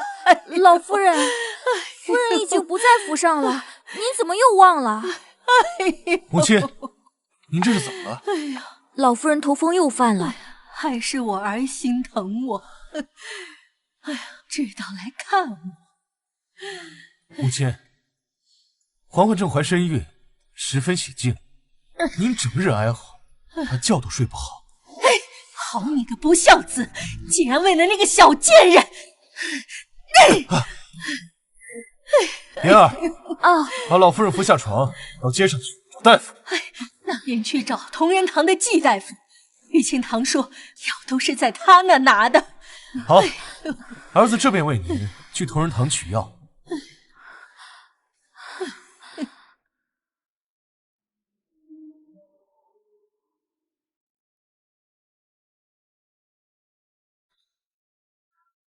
看病还是抓药？我找季大夫，我母亲头风发作，一直找你们季大夫拿药，没有方子？没有。那对不住了，我们季大夫得看到病人才能开方拿药，只能劳烦您老夫人亲自来一趟了。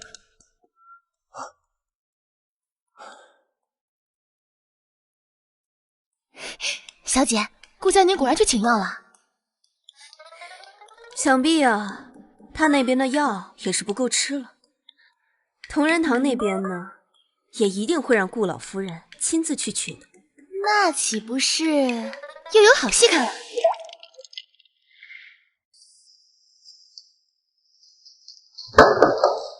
谁呀？叫你们季大夫出来，就说将军府的顾老夫人来拿药。原来是将军府。我们季大夫说，药是给人治的，不是给白眼狼治的。你们顾家宠妾灭妻，欺负于姑娘，就算有人病死，我们季大夫也不会看一眼。好啊，原来你们早就串通好了，就是故意想要我老太婆病死，好看我的笑话。天叫你们不如意！哼！哎呀，大家快来看呐，我的好儿媳妇儿啊！哎呀，虐待我这个婆婆，不给我看病呢！虐待婆婆？这哪家女子啊，这么恶毒？我儿媳就是城南的于清堂。哎呦，我的命好苦啊！于家，那可是名门大家呀。这于小姐我可听说温婉恭顺，十分贤惠，还没事老接济穷人呢。怎么可能如你说的这般？就是，你这老太太怎么搁那空口白牙的撒泼走狗？我说的有假，天打五雷轰！于清堂他得罪了李大人，害得我儿仕途尽毁，害得我病入膏肓啊！他还勾结同仁堂的大夫，给我儿戴绿帽子。你这满口胡言！我们季大夫是女子，与于姑娘是手帕交，你竟然污言秽语，软人清白！什么？女的？你们顾家宠妾灭妻，门风不正，你这老子嘴毒心黑，还想来我们同仁堂拿药，早日见阎王去吧！哎呦，大家快来看看呐，这就是济世救人的大夫，还说是女的，分明就是帮着那个荡妇撒谎骗人呐！哎呀，母亲，你这是做什么？大家瞧，这就是那个不孝的儿媳妇儿啊！老夫人，您别哭了，再哭就哭坏身子了。大家瞧瞧，瞧瞧她穿的花枝招展的，这分明就是出来私会外男呐！可怜我儿，堂堂大将军，竟要被这个毒妇戴绿帽子呀！母亲，我如果做错了什么，你打我骂我都可以，但是你怎么能在这大街上辱我名声呢？你这样，你让我怎么活？这于家小姐温婉恭顺，怎么可能如她口中的无耻之人？就是，我看这老夫人面相刻薄，言语歹毒，可怜的于小姐竟然当街下跪，还哭得如此伤心，定是受了天大的委屈。母亲，我知道，你赶我出将军府是为了让我给夫君和表妹腾个位置，好，我可以腾，我可以走。可是母亲，我没想到你竟是因为怀疑我私会万难，怀疑我给将军戴绿帽子，这种事情儿媳是万万做不出来的呀！太欺负人了！父亲，您实在不信我，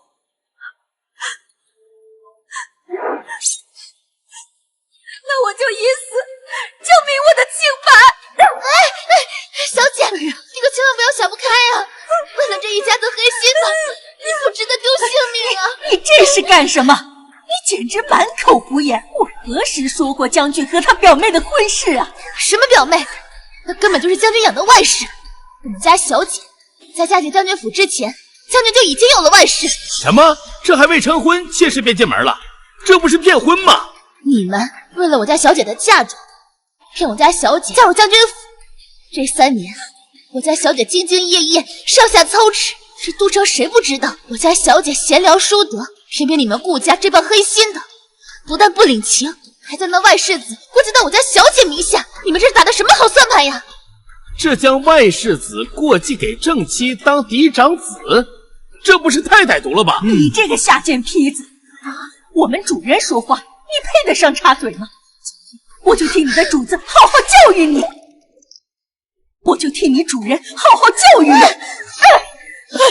小姐，母亲，你这是想一巴掌打散我们的婆媳情分吗？你这个毒妇，你是在演戏呀！到底是谁在演戏？明眼人一看便知。婆婆当街整蛊儿媳，这简直太不是人了！自己做尽恶事，还来这街上招摇，又对于姑娘倒打一耙。你以为我们都是傻子？滚回你的将军府！滚吧滚吧，少在这里丢人现眼！快滚！滚回去！滚回去！滚回去！滚回去！于姑娘，我刚才去于府找你，管事的说你不在，没想到竟在这儿遇到你。你的脸是怎么了？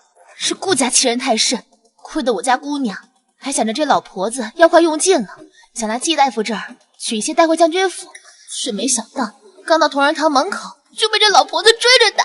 青天白日，既然有这样的事，难道将军府就可以目无王法了吗？想当初顾老将军在的时候，是多么和善亲民，为都城百姓做了多少好事。反观现在的顾小将军，不但宠妾灭妻，不知羞耻，竟还纵容自己的当家主母当街打人。亏了我师父早有预料。什么？我师父早就预料到顾家会忘恩负义，所以我师父此番已经云游出门，为的就是躲避着顾家的骚扰。我师父说了，像顾家这般的，他就算是病死，他也不会看一眼。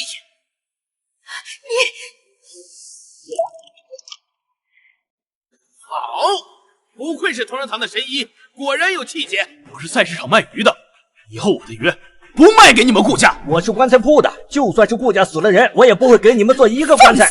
太坏了，不卖！可是大将军，叫我儿出了你们九族！来人，来人！老夫人，快扶老夫人回府上！老夫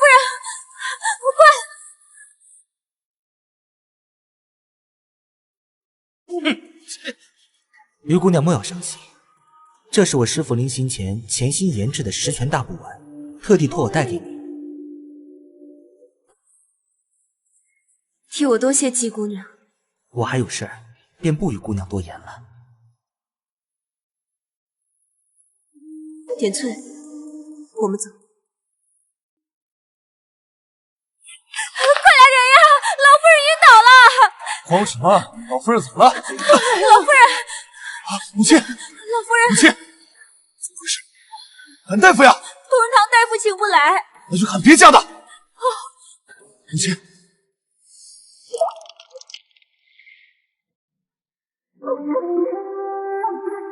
大夫，我母亲的病如何？老夫人已经是病入膏肓，毒入骨髓，我不过一个小小的郎中，实在是无能为力。什么叫病入膏肓，毒入骨髓？你的意思是说，有人给我母亲下毒不成？病为心病，毒为心毒，并非寻常医药所能医治。将军，另寻高人吧。这可怎么办才好啊？并非寻常医药可医，那便是灵丹妙药了。哪有什么灵丹妙药，不过都是说理哄人的罢了。都这个时候了，你只管养好你的胎就行，还在这里给将军添乱。将军，我并非添乱。老夫人病重，我只是不想让将军因为此事伤神罢了。老夫人病了都挡不住你这狐媚样子是吧？既然真的有灵丹妙药，那你倒是去取啊！灵丹妙药在于清堂手。什么？于清堂？对，于清堂的确有仙丹。我方才听季大夫的徒弟说，季大夫给了于清堂仙丹，叫什么十全大补丹。十全大补丹，那可是传说中的灵丹妙药。将军，你只要去趟于府，母亲就有救了。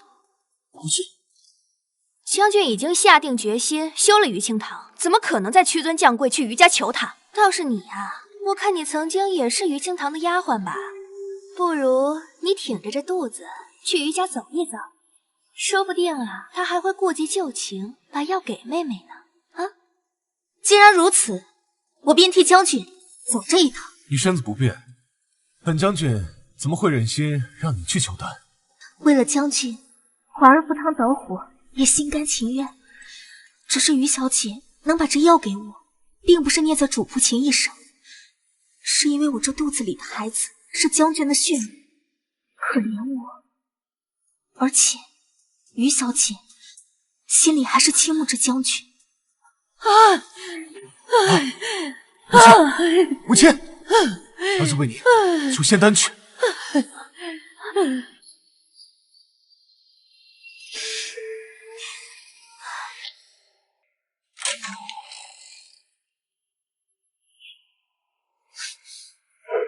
你敢瞒我？将军若是要应酬，便从我的尸体上跨过去。于清堂，那便是你出来见本将军。将军，你今日前来，究竟所为何事啊？这女人果真如嬛嬛所说，依旧倾慕于本将军，竟然玩这种欲擒故纵的把戏，我看你还能坚持多久？我听闻你这里有一种叫十全大补丹的丹药，速速拿来给本将军。将军，这十全大补丸乃是灵丹妙药，价值不菲，您张口就要，未免也太不要脸了些吧？好，您要呢也可以，不过我有一个条件。只要你能够把丹药送出来，我可以不计前嫌，让你重新回到将军府。我的条件就是拿和离书来。啊！不仅如此，我还要拿回我的全部嫁妆和我这些年在将军府为将军府所做出的一切开销，你全都要一笔一笔的还给我。来人，这两个单子，左手这份是我的嫁妆清单，而右边这份则是我这些年来在顾府为你们做出的一切开销。你大可拿回将军府，与你府中账房一一核对。这嫁妆我认了，这开销为何这么多？花女人钱啊，简直不要脸！哼，还大将军，我看连那青楼男子都不如。这便是那宠妾灭妻的负心汉。我若是他，干脆找个茅坑把自己浸死。对，还有脸来人家府门口闹事儿？我呸！于清堂，就算花销真有这么多，这些钱都是用来置办家用。你在府中住这么多年，这些也有你用的一部分，怎么能够从刚开始置办时的钱来算呢？更何况本将军虽是三品大将军，平日里两袖清风，未曾收受任何贿赂。每个月的俸禄你也都知道，我根本拿不出这么多钱。那将军既然没钱，我可就把我所有的东西全部搬走。不过是些不值钱的旧东西罢了，搬走也罢。好，我签下和离书。点翠，是。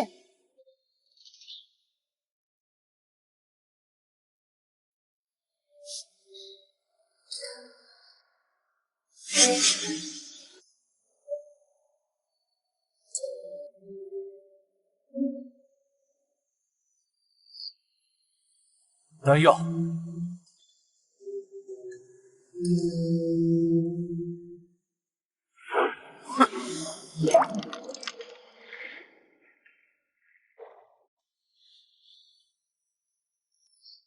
母亲感觉好些了。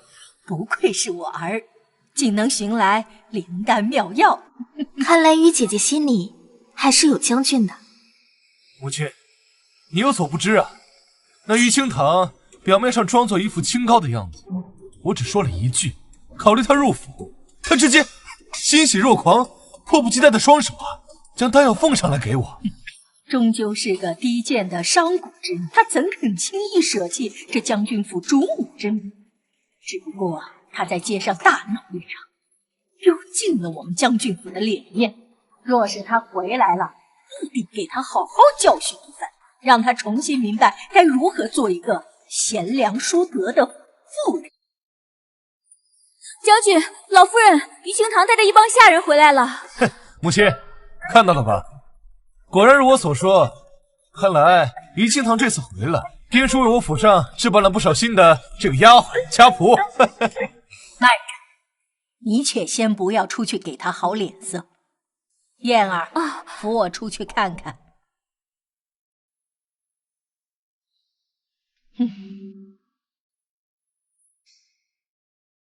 见到人给我按地上，狠狠掌嘴，直打到他长记性为止。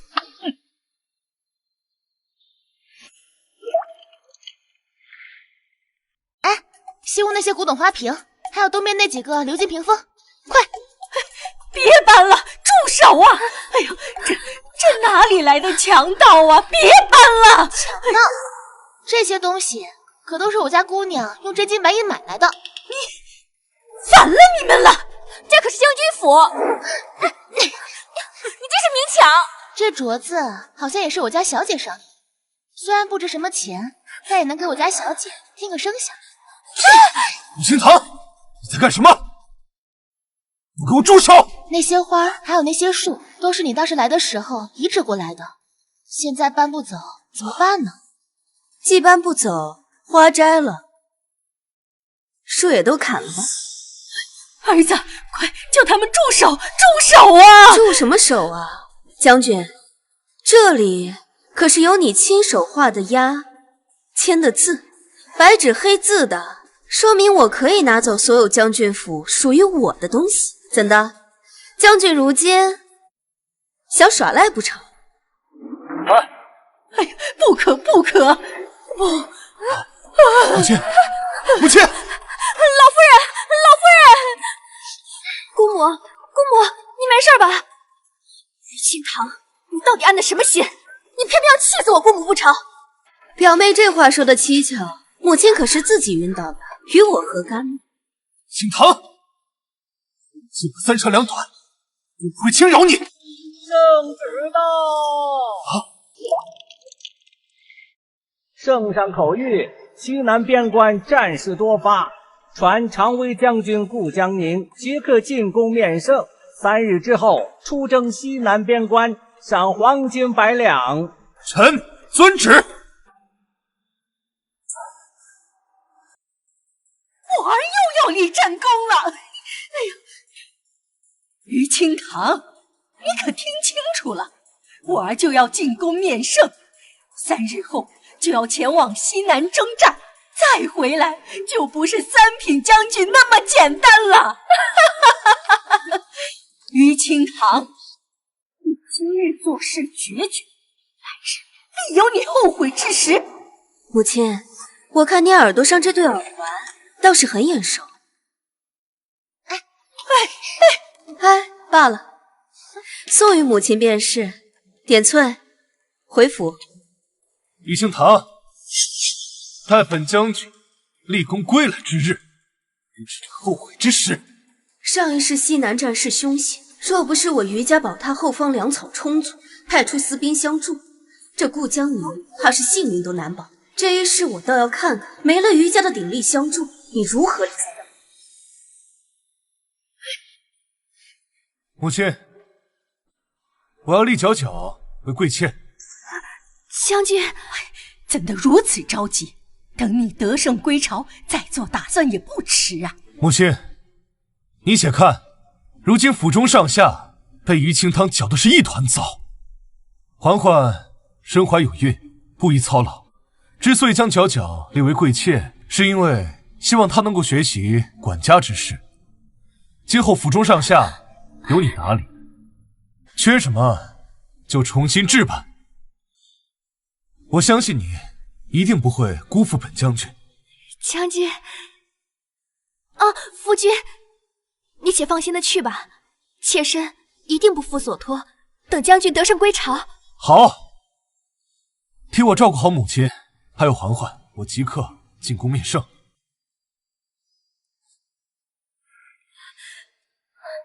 熬出头了，我终于熬出头了！还不把这些黄金放入库中？是。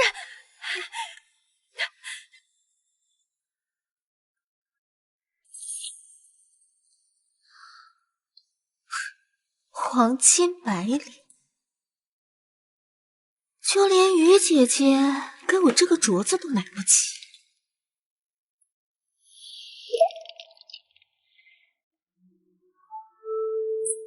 掌柜的，给我全部折算成现银。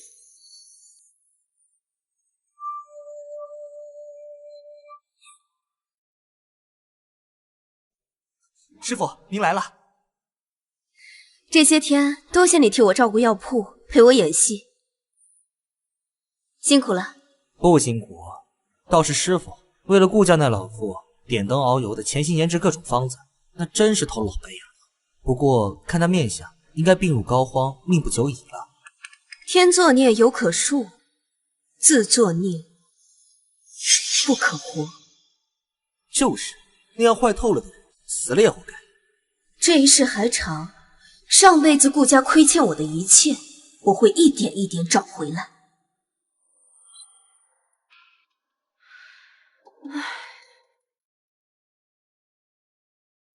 这100两黄金也没多少，这才置办了几样东西，转眼就只剩下几10两。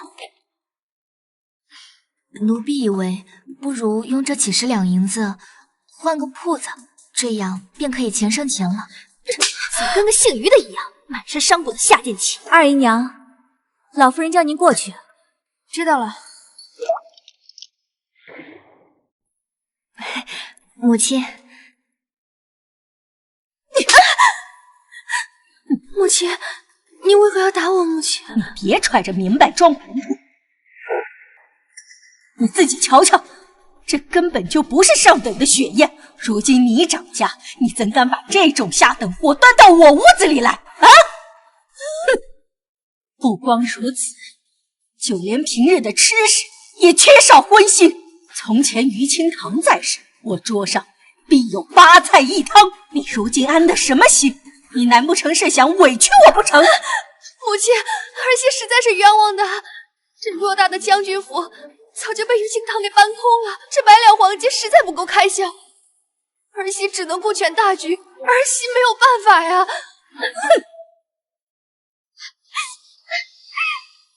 姐姐识大体，姐姐不缺娶，可是我肚子里面的孩子，他做了什么要受这种委屈？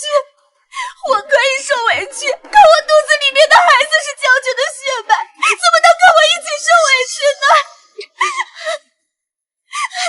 其实亏待过你了，这府里的吃食都是捡好的，先送到你屋里。你如今居然还有脸当着老夫人的面在这边哭哭啼啼、惺惺作态，真是愚昧下贱！别以为我不知道你肚子里的孩子全是勾引将军得来的，是个孽种。就算这个孩子出生，那他也永远只是一个下等的庶子，与我的长儿永远天差地别。你曾经也是个外室，你的外室子凭什么就比我家孩子高贵了？你这个贱人，我打死你！我不过，怎么回事？不是我，是他自己摔的，不是我。哎呀，老爷，救救我！救救我的孩子！小大夫，救救我们的孩子！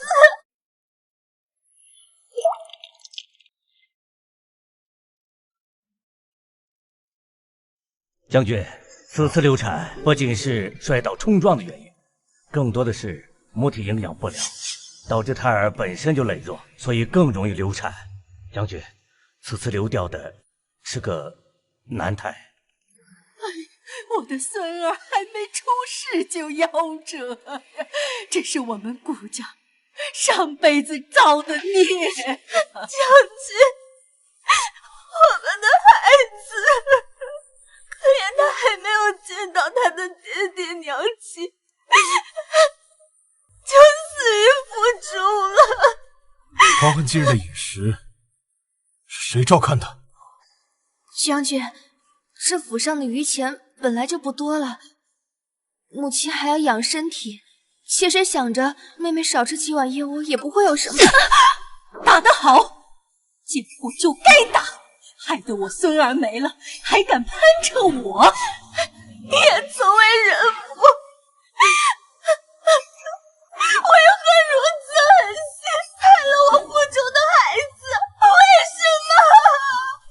将军，臣妾百口莫辩。贱妇！将军不想听你这狡辩。来人，把他拖到祠堂，跪着思过。没有我的命令，任何人不准带出来。母亲，放开！婵儿，爹，您就饶了母亲吧。母亲近几日整日操劳，吃不好睡不好，您就看在孩儿的面子上，饶了母亲这一次吧。婵儿，婵儿，本将军不罚你，难解嬛嬛失子之痛。你且跪到本将军出征之后再出来，抄写佛母经100遍，送去庙里烧了，替这胎儿超度赎罪。妾身谢将军宽恕。你且将剩下的黄金交给嬛嬛，从今往后由嬛嬛掌家。是。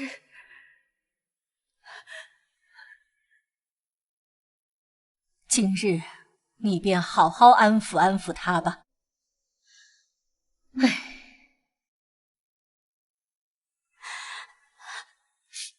将军，妾身无能，没能为你保住子嗣。没事，你放心，咱们还会有别的孩子的。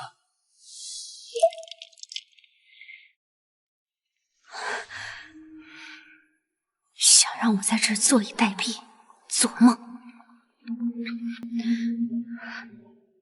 那个狐妹子如今身子不干净，不能服侍将军。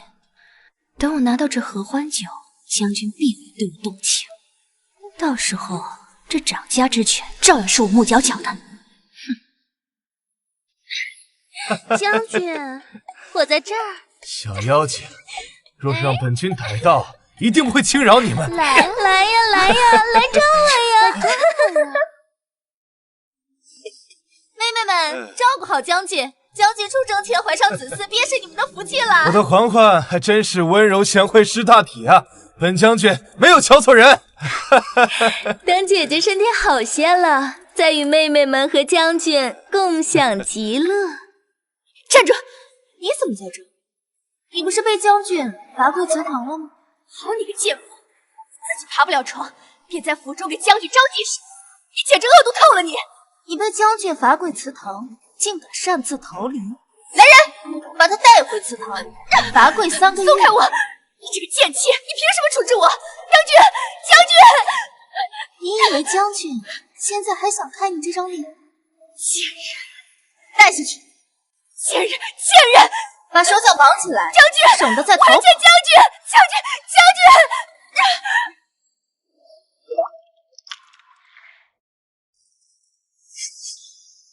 将军出征，按律所有百姓都必须出门迎接。大胆庶民见到将军，为何不行礼参拜？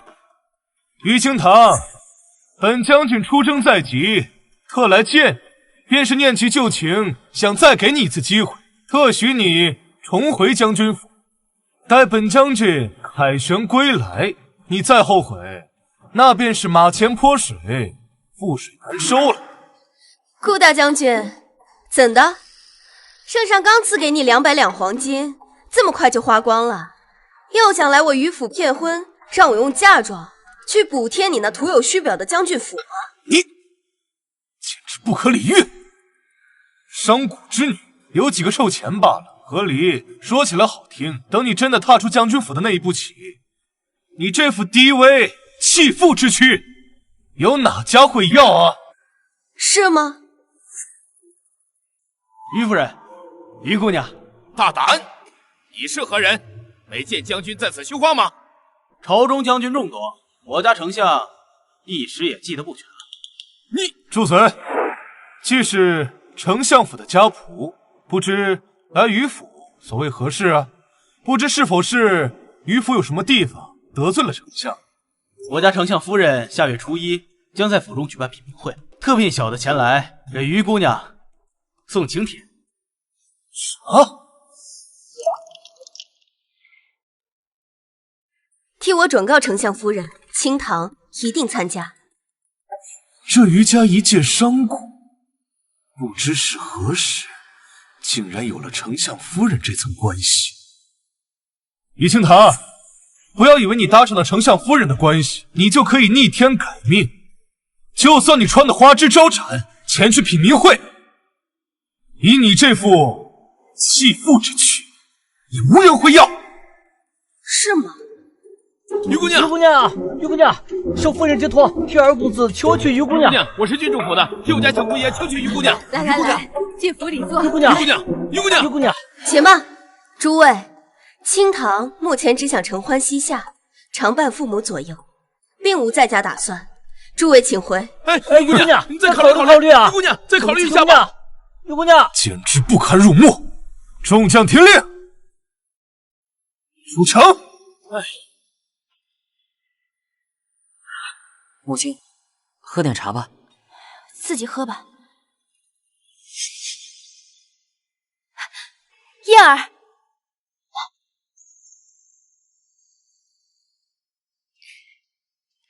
大公子，二姨娘。燕儿，方才离去的是何人？那是丞相府的小厮，来给老夫人送请帖，说下个月丞相夫人要在府里办品茗会。品茗会，你先下去吧。长儿，此次的品茗会，你务必叫你祖母带你一同前去。什么品茗会？听着就一股子文人酸气，儿臣不愿去。你糊涂吗？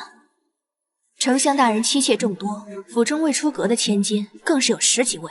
到时候让你祖母为你好好挑上一位，也好为将来之事早做打算。还是母亲想得周到。母亲，您喝茶，儿子这就去请祖母。去吧。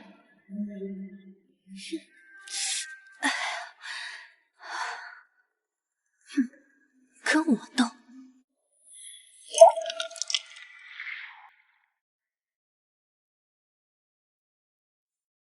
你怎么会在这里？我来这儿，自然是来参加品茗会了。你一介商贾之女，根本不配登丞相府。我猜你根本不知道这品茗会必须有请帖才能参加的。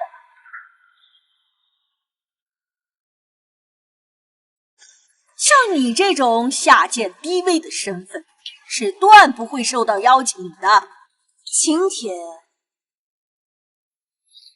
自然是有的。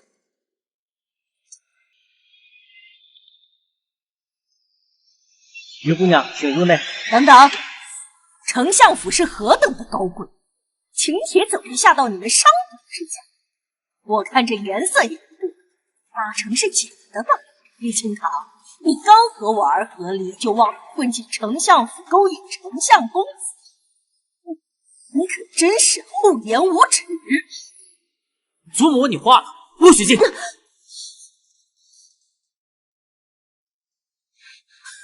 好啊，于清堂，原来你费尽心思硬闯丞相府，是为了私会这些府里的家仆，真是淫贱无耻！这偌大的都城，走到哪里都有你的听着。顾老夫人，您在大街上胡言乱语也就罢了，这可是丞相府门口，你休得胡言。祖母没有胡言乱语，是你先跟这个小子眉来眼去。哪里来的顽劣小子，如此没家教？本公子将军府第一长子，你就是丞相府里下贱的仆人，也配和我将军府的嫡子说话？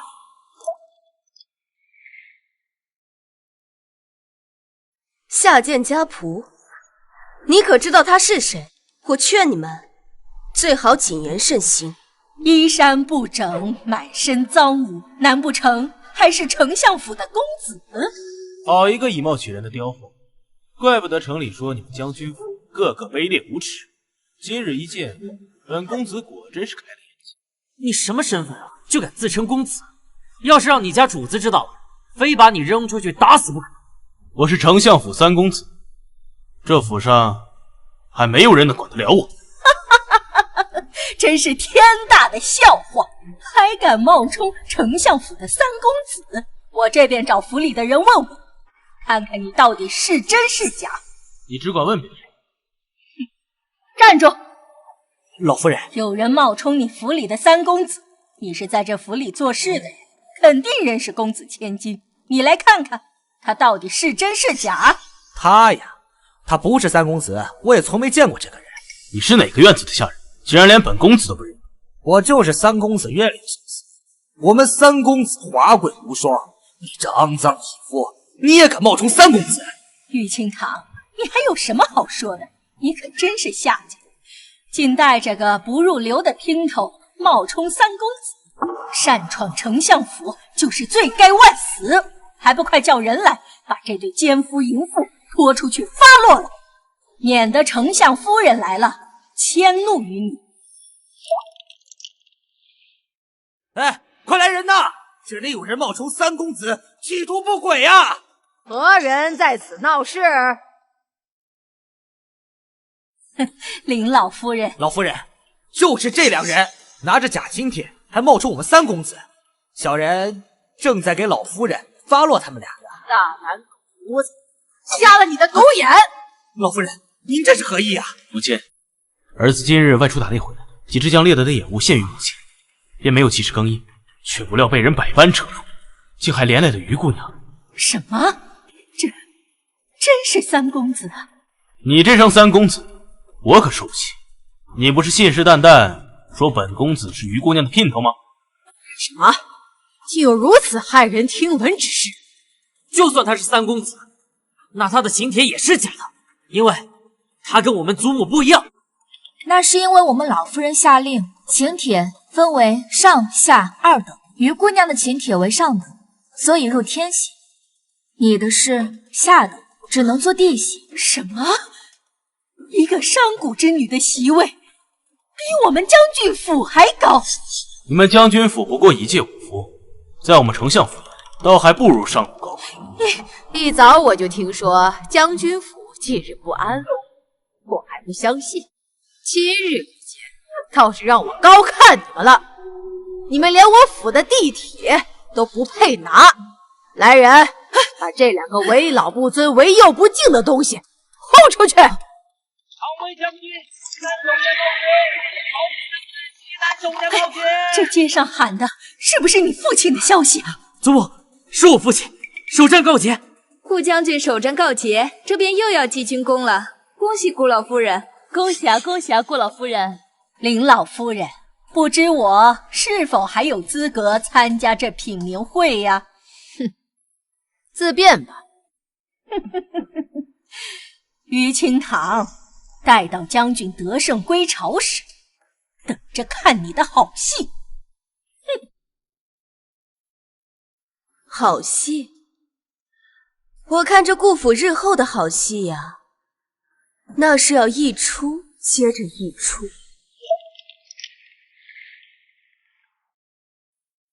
偶尔之喜，稍纵即逝，如此便。如今我军已拿下3座城池，军中气势如虹。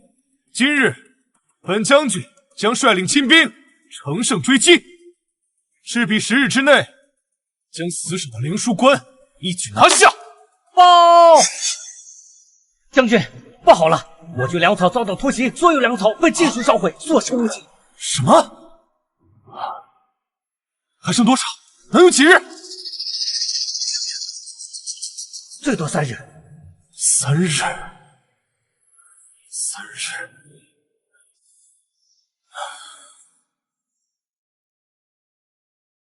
照常出兵。将军3思。如今两军鏖战已久，我们所剩的时间不3日。出兵。是。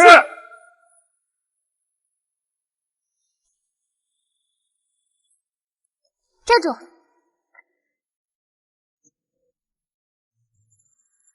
你是谁？在下常威将军顾府2少爷顾守则，偶然经过此地，叨扰姑娘，在下还有事，先行一步。我让你走了吗？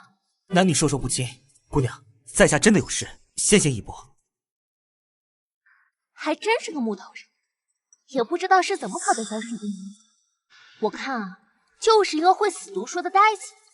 这个该死，居然敢先我一步跟丞相府的千金勾搭上，一个狗头马脸的东西也配跟我？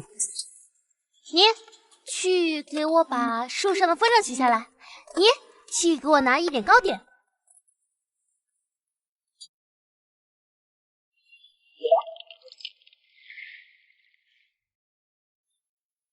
林姑娘，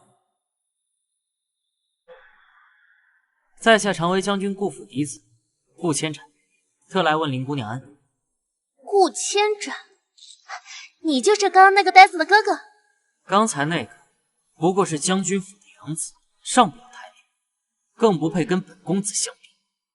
哦，与我又有何干？男女授受不亲，顾公子要是没有事的话，本姑娘就先走了。哎，你要干什么？今日来找林姑娘，是想跟林姑娘说，本公子看上。回去后呢，便准备下聘求娶。你家父才官居3品，我父亲官居正1品，你有何功绩？要是我没有记错的话，顾守则是乡试的第1名，而你呢，是乡试的第几名呀？那又怎么样？我乃将军府嫡子，以后是要继承将军府的。谁人不知，如今常威将军府并无所出，你又毫无优点，还嫡子，还要娶本姑娘，也不知道是谁给你的狗胆子！杂碎，给我滚远点，不要碍了本姑娘的眼！你放开！这里是丞相府，你要反了天吗？告诉我，本公子现在看上你，今日你不从也得从！住手！冒犯了林姑娘。你个畜生竟然敢打我，看我不打死你！大哥，今日品茗宴，不要乱了分寸。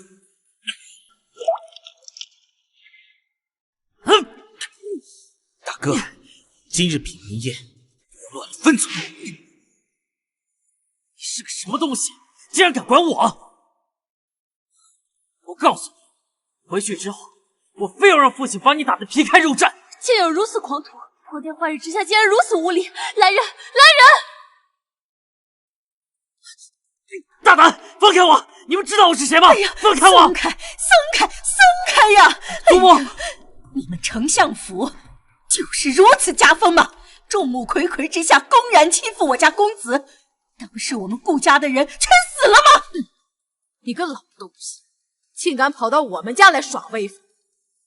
你教养的什么东西？简直就是下流的狂妄之徒！他竟敢到我们府上对我孙女行不轨之事！许是孩子嘛，不闹，手上没个轻重。老姐姐，总不好把他扔在地上，一会儿传出去，名声也不好听啊！呸！谁是你的姐姐？本应该参加科考的你，哼！以为他懂事了，没想到竟做出这种下流之事，还想让我给他脸面。如此行径，就算是杀了他，不为过。我家公子一向规矩，谁敢说不是你家丫头勾搭你？朗朗乾坤，你这老畜生竟然颠倒黑白，真是上梁不正下梁歪。本想给你们脸面，既如此，怕就算了。来人，在报官！报官？哼，我看你家千金的名声不想要了。不要便不要了。我们林家金尊玉贵的丫头，受不得半点委屈。至于名声，明眼人都看得清楚谁不要脸。哼！来人，把这个千刀万剐的下流货送去大理寺。把这个千刀万剐的下流货送去大理寺。祖母，祖母救我！不可，不可呀！怎么，你想抵赖？哎呀，都是孩子不懂事，这事不是也没到不可收拾的地步吗？好姐姐，卖我个老脸，这事儿算了吧。早干嘛去了？今天这事儿啊，了不了。好姐姐，这孩子可是我们顾家的命根子呀，不可呀！看在我们老顾当对你们林家颇有照顾的份上，好姐姐，我给你跪下了。祖母，你就饶了这不懂事的孩子吧。我可受不起你这大人，你起来。只要你饶了他，我保证林千金的名声不会受到半点损坏。那个狗东西，我带回去好好严加管教。明天我就带着金银财宝来给你赔礼道歉。好姐姐，看在往昔的情分上，你就饶了他吧。也，不过你要发誓，他以后不管在任何场合碰到我孙女，都要离10丈远。再有下次，就不是这么简单的事了。是，绝不会有下次啊！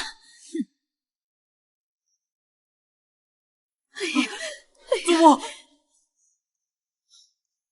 站住！今日之事与你脱不了干系，别以为你进了余家就高枕无忧了。你是我顾家的血脉，你且等着。祖母若是无事，孙儿便走。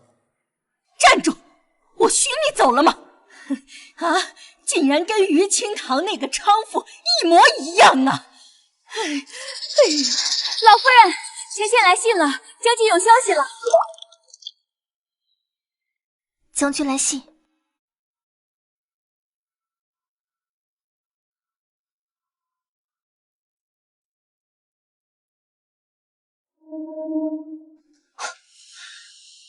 将军在外出征，竟写信回家要钱补充粮饷。将军府已经是个空架子，哪来这么多钱啊？圣上不是刚赏了100两黄金吗？这么快就用完了？偌大的将军府，这么多人吃住，顾巧巧那个不中用的，哪管得了这么多呀？就算是100两黄金也不行啊！这信呢，是送到你手上，怎么处理？你自己想好。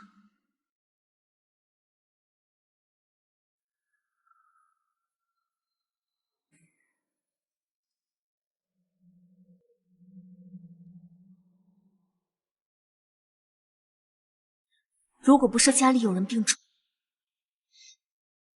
犯得着跟他们一家子虚与委蛇吗？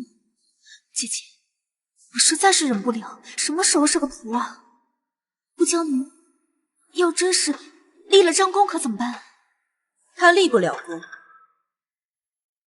他没有大将之才，不过是仗着年轻，空有一身力气。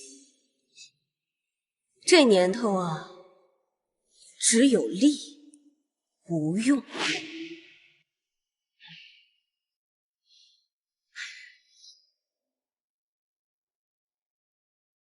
清堂，你说我儿怎么还不回来呀？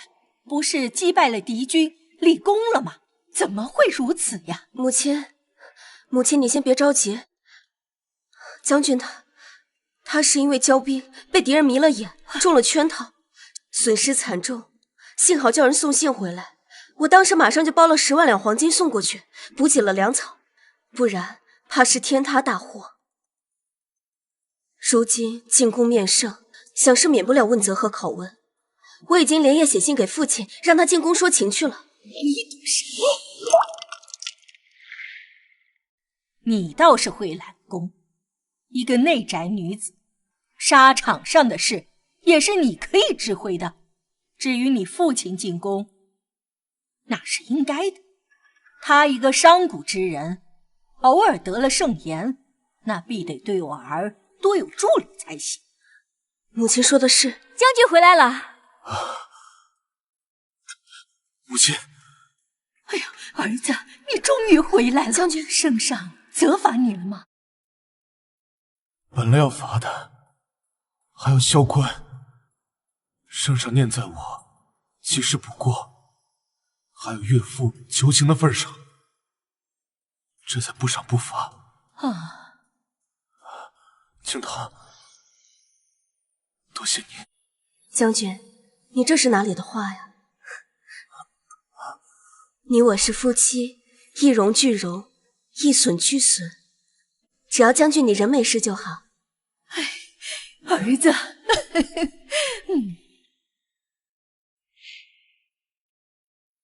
这一世没有我的帮助，没有我母家的助力，顾江宁，你又将闯下多大的祸事呢？也不知道将军府的一切够不够填你愚蠢的窟窿。西南七宝，西南七宝！大夫，我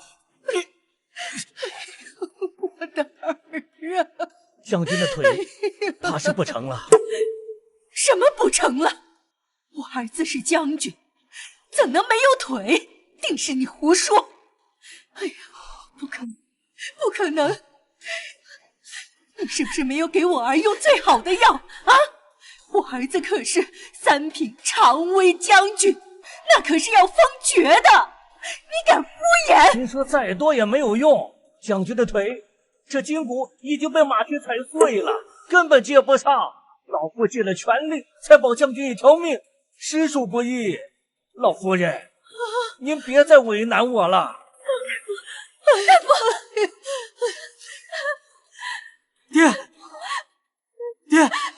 爹，将军，母亲，哭，你就会哭，这个家都快被你哭散了。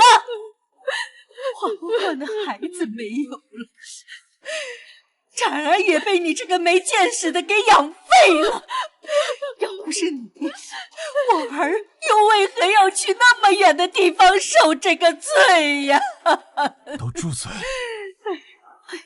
儿啊，如今你这般模样，打了败仗，皇上不会怪罪吧？我问你，当初我写信给你，让你拿钱换粮，你为何不给？粮草不足，怎么要家里补贴？你这账完了，都完了，将军府都完了！你胡说什么呀？我中了敌方的奸计，粮草被烧，我恋战，穷追之下，伤亡惨重。若是有粮草补给，或许还能够挽救。如今，怕是要被圣上责罚。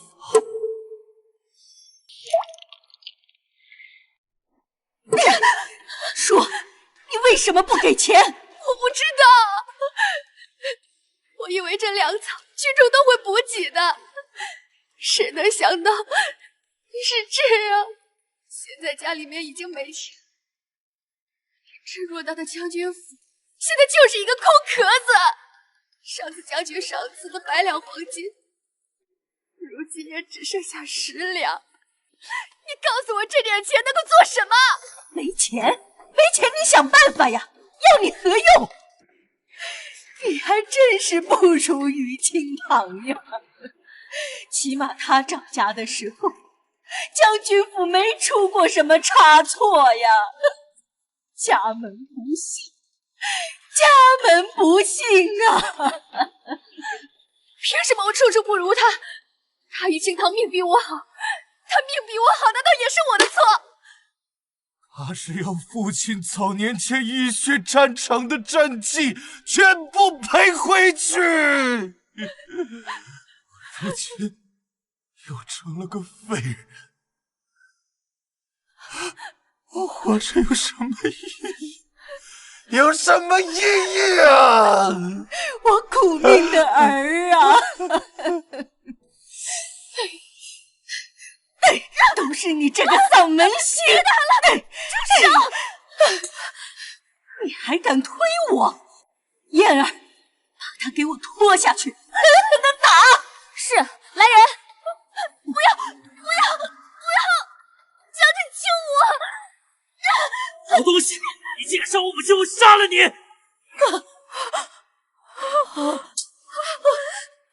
老夫人，老夫人，老夫人！婵儿，母亲！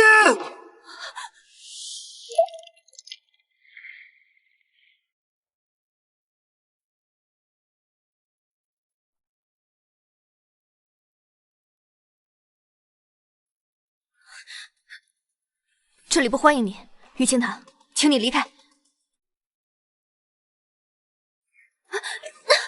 住手！怎么，你也想一剑把我也捅死吗？顾江宁，辛辛苦苦把自己养大的母亲，被自己亲生儿子一刀捅死的滋味，如何？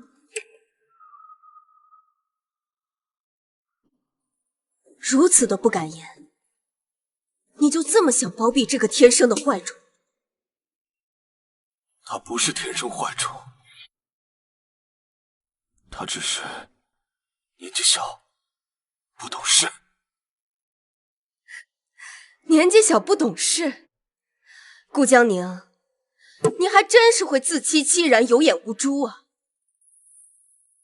青堂，我知道你心中有恨，这些年来是我亏欠了你，爱之深，恨之切，我都理解。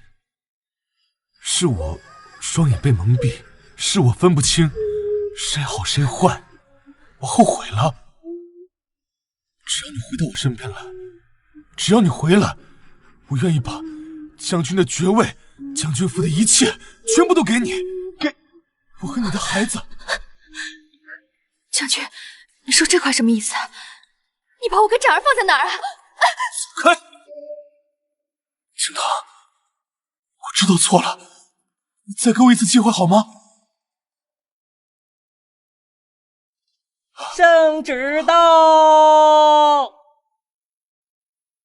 奉天承运，皇帝诏曰：三品常威将军西南之战，明知中了敌人的圈套，还要一意孤行，致使三军全军覆没，让朝廷损失惨重。特敕夺封号，贬为庶民。钦此。顾将宁，接旨吧。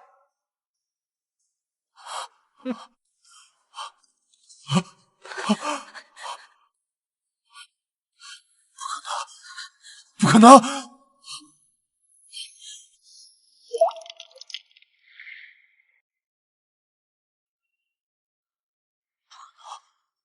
不可能！假的，甚至是假的，是假的！顾江宁，你连圣旨都敢扔，我看你这颗人头，当真是不想要。青堂，我什么都不要了。青堂，你回到我身边来，我知道错了啊。将军，你如今一没地位，二无钱财，甚至连你这条腿都是残废的，你有什么仇？是你如今这空无一物的将军府，还是你这条已经残废了的腿啊？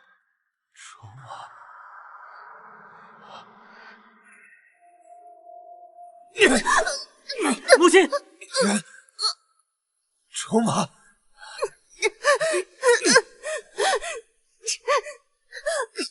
将军，你要干什么？你给我松手！从头到尾都是因为他，关系到如此这般地步。回到我身边来，现在就杀了他！爹，你放了我母亲！滚开！顾江宁，你真是个人渣！我穆娇娇真是瞎了眼了。我为你生了个儿子，你信誓旦旦说要给我母子平分。你为了仕途，我为了你只能住进那个破巷子里苟且偷生。闭嘴！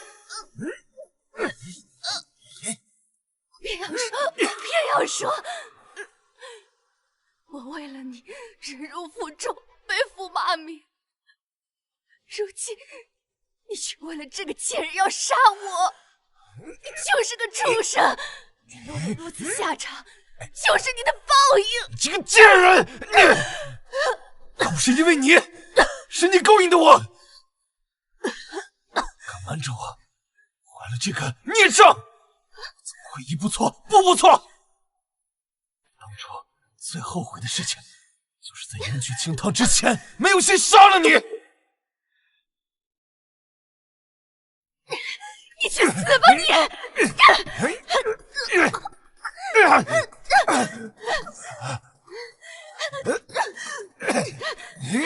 爹娘，你们这是怎么了？我杀了你！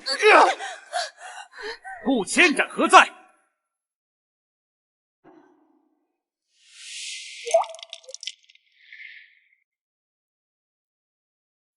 顾千斩，你冒犯相府千金，杀害自己的祖母，人证物证确凿，今日你死罪难逃。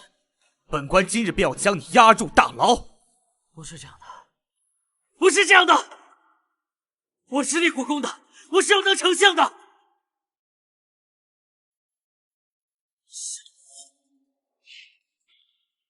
死的人应该是你，于清堂，带走。死的人应该是你。不要！于清堂，于清堂，展儿，不要带走我的展儿！不要带走我的展儿！我的展儿！清堂，你别走，我现在就杀了这个奸夫！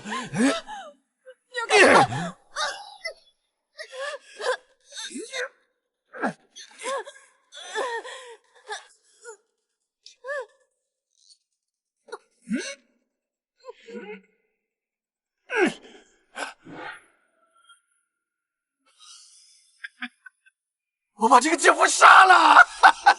快回来，快回来！我们一家团聚啊！我们一起过好的生活。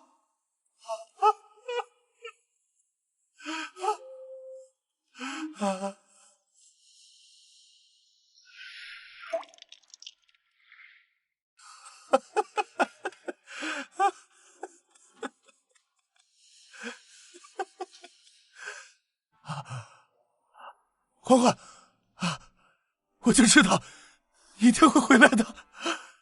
你是真心对待本将军的，是不是？真心，真是好笑。我不过是为了于姐姐和祖母，我不得不在你面前争宠。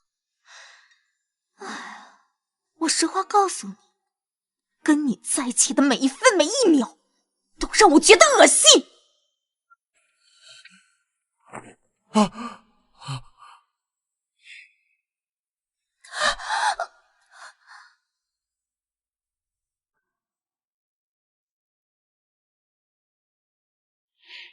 是他。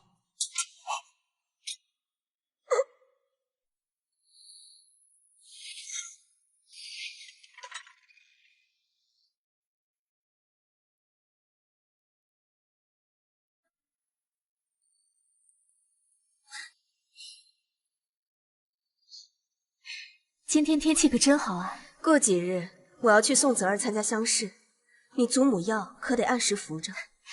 姐姐放心去便是。泽儿天资聪慧，定能考出个好成绩。走。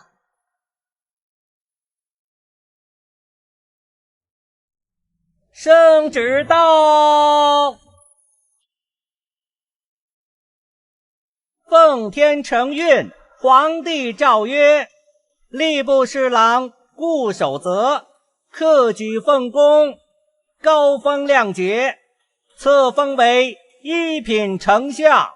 其母于是鬼渡端河，敦睦佳人，着即册封为二品诰命夫人，亲子。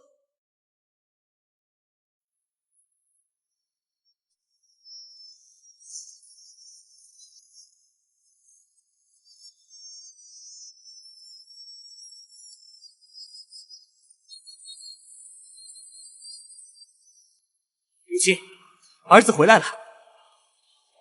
起来。